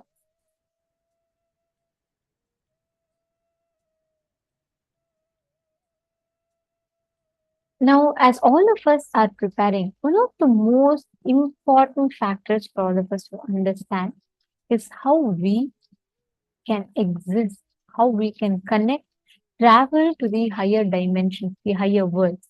The 14 lokas that we all learned about today, in each of these 14 lokas, we can experience our existence. We can connect, we can live, we can experience these manifestations of Paramashiva. All of this is possible in each of these worlds. We'll be learning about, one by one, we'll be learning about each of them further in the program. But particularly in today's one, we're going to be manifesting the experience of traveling to the third parallel universe, the Janaloka.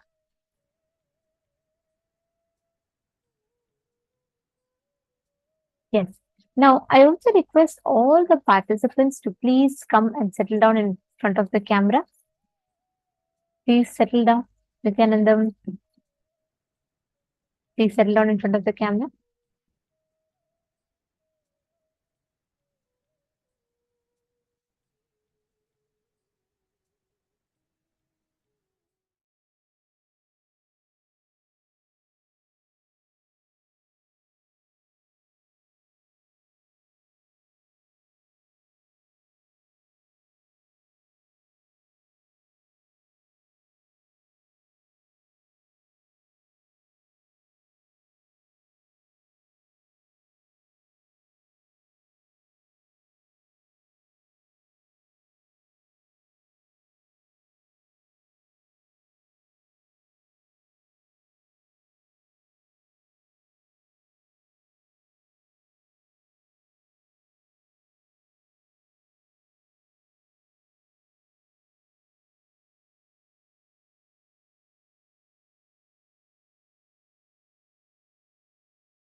Sorry for the technical glitch.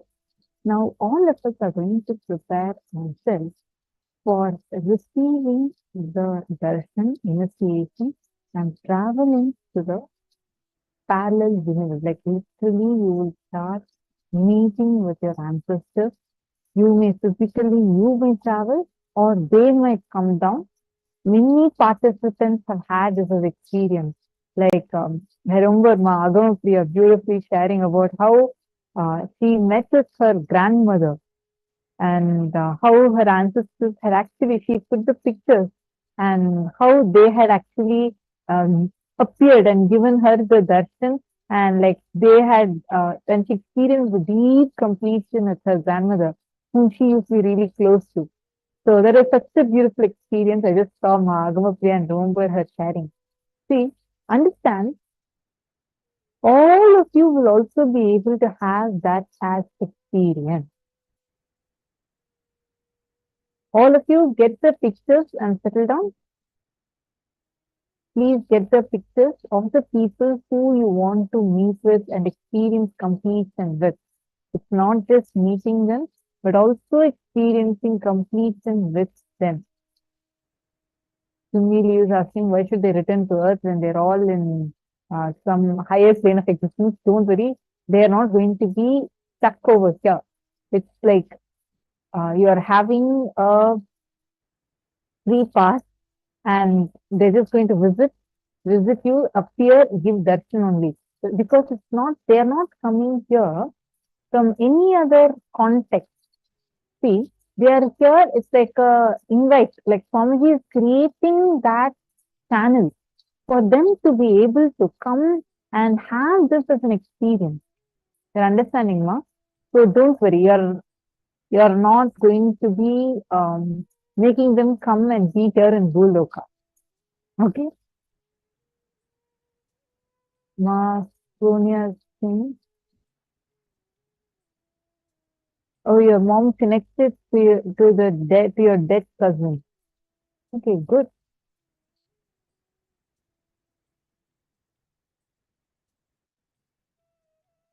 Ma, is it true that our dead ancestors are able to guide us or even able to curse us? Pitra Shapa is real, ma. Pitra Shapa exists and they can, like how Samjir actually shared one very strong experience of what happened with one of the devotees. This was a section on Satyaloka we were having. Swamiji had shared this, that how when a person, he was very deeply connected to Swamiji, he was connected but his family was not. And because of Swamiji's initiation, that person had, if you actually like to listen to this from Swamiji, we'll be having this in Satyaloka session day, we'll actually be learning about this. Swamiji actually said who a Brahma Rakshasa is and how will they become a Brahma Rakshasa, because and like Swamiji said how the person had actually attained Nirvikalpa Samadhi because of Swamiji's initiation. And when he left the body, he directly entered into that. And Swamiji had told them not to burn his body because that when he is there in the body itself, it takes a few days for him to be in that state and he will be able to directly get liberated. But the family didn't listen and burnt his body, and he, because of that anger, that because of them he could not get liberation, he turns as Brahma Rakshasa and destroys them. They had video records of some really horrifying things, like how we say the ghost comes and does some things like that, and they even asked Swamiji to stop him. So it means the Pithrus do have power, meaning the person who's leaving their body, they do have their influence over you, they do have their power over, they do have some certain amount of power over you. But in end of the day, you also have your conscious power, but of course their influence exists. The influence of Pithrus on us exists. Swamiji's initiation can directly help you in coming out of any of such tapas. Actually, Swamiji give us the blessing. Even last 2 seasons, we'll see this as a special initiation as Swamiji blessed, saying all tapas, including Pitru tapas, Swamiji removed from us. And today is that initiation where all these shapas, all these curses that it does have power, and these curses exist, they do have power and influence over our current life. But you don't need to worry or you don't need to look further away anymore, because Swamiji himself will be liberating us from all of those curses in today's initiation. And now, as all of us prepare for the initiation, let us understand a little bit about what are these parallel universes and vertical time zones, and what are the qualifications we need to travel higher up in the parallel universe. Since the beginning of time and space, Bhagavan Paramashiva, the all-powerful, all-pervasive, and all-knowing ultimate superconscious existence, revealed in the Vedas and Agamas, the source scriptures of Hinduism, the truths about himself and the manifested universe and its multidimensional and simultaneously existing dimensions and worlds, also known as parallel universes or vertical time zones. त्रुट्यादि प्रत्ययस्यार्थ कालो माया समुद्भवः.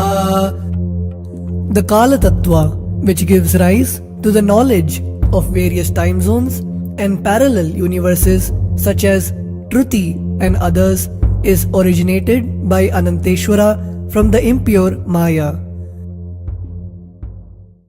Bhagavan Paramashiva mentions that as we experience the various higher states of consciousness, we simultaneously experience the various time zones associated with them. We get transported to the parallel universes and experience the other dimensions of our own existence, of our own personality. Listen, Subarloka is all about stable bliss, absolute health and stable bliss. Maharloka is all about the highest peak possibilities. Jana Loka is the place where you can exist in multiple bodies at a time. You experience oneness as the super reality. Tapaloka is that last struggle you go through. Sometimes you know you are Paramashiva, sometimes you just slip off, but again you say, I am Paramashiva. That space is the Tapoloka, an absolute surrender. Whether I am remembering, I am manifesting Paramashivatva, or I am deluded, I surrender both to Paramashiva. When you take that decision, you are lifted to Brahmaloka. You move to the Brahmaloka. The deep surrender lifts you to Brahmaloka. Then from there you move to Parandama, Vaikunta, and Kailasa, then Mahakailasa itself. The key to unlock these parallel universes is hidden in the spine of the human body. Human beings, only human beings on this planet Earth are empowered, hardwired, capable of migrating to parallel universe. Understand? Your spine is not only hardwired, capable of fueled, charged to lift you off to different parallel universes. Sukritan manavo bhutva jnani chen mokshamapnuyat chaturashita-laksheshu sharireshu sharirinam namanusyam vina yatra tattvahanantu labhyate. Of the 8.4 million bodily forms, the human body is the most important, for it is this form in which one gets knowledge of the essence. This knowledge of essence cannot be attained in any other form other than human. The possibility you have need to be told to you. Understand? Even though animals have spine, because the majority of the time they spend horizontally, the spine is not capable of getting fuel with a subtle fuel called ojas. The ojas need to be filled in your spine, and the kundalini need to be ignited for you to reach parallel universe and different vertical time zone spaces. When our state of consciousness is raised, we start experiencing these higher lokas, allowing the various possibilities and powers available in these universes to start expressing in our own human body. Recently, scientists have discovered that the human body, particularly in the brain, naturally produces light in the form of biophotons, and that when our state of consciousness is lifted, the brain moves from producing a normal 20 photons of light per centimeter square per second to more than 100,000 photons of light per second. That shows us that as we start to experience higher and higher states of consciousness, we start to produce huge amount of light, which is directly proportional and translatable to the amount of possibilities and powers that start to manifest on this plane, as well as the freedom from pains and sufferings experienced by beings in lower states of consciousness. These higher lokas gives you various possibilities, powers. For example, visualize you going to a different country where the electronic gadgets are easily, freely available. So naturally, everything you can gain through the electronic gadgets will be available to you freely. Same way, Kamadhenu, Karpaka Vriksha, Parijata, all these are like different gadgets, possibilities available in different lokas. Please understand, a permanent, irreversible power manifestation from the upper lokas is possible.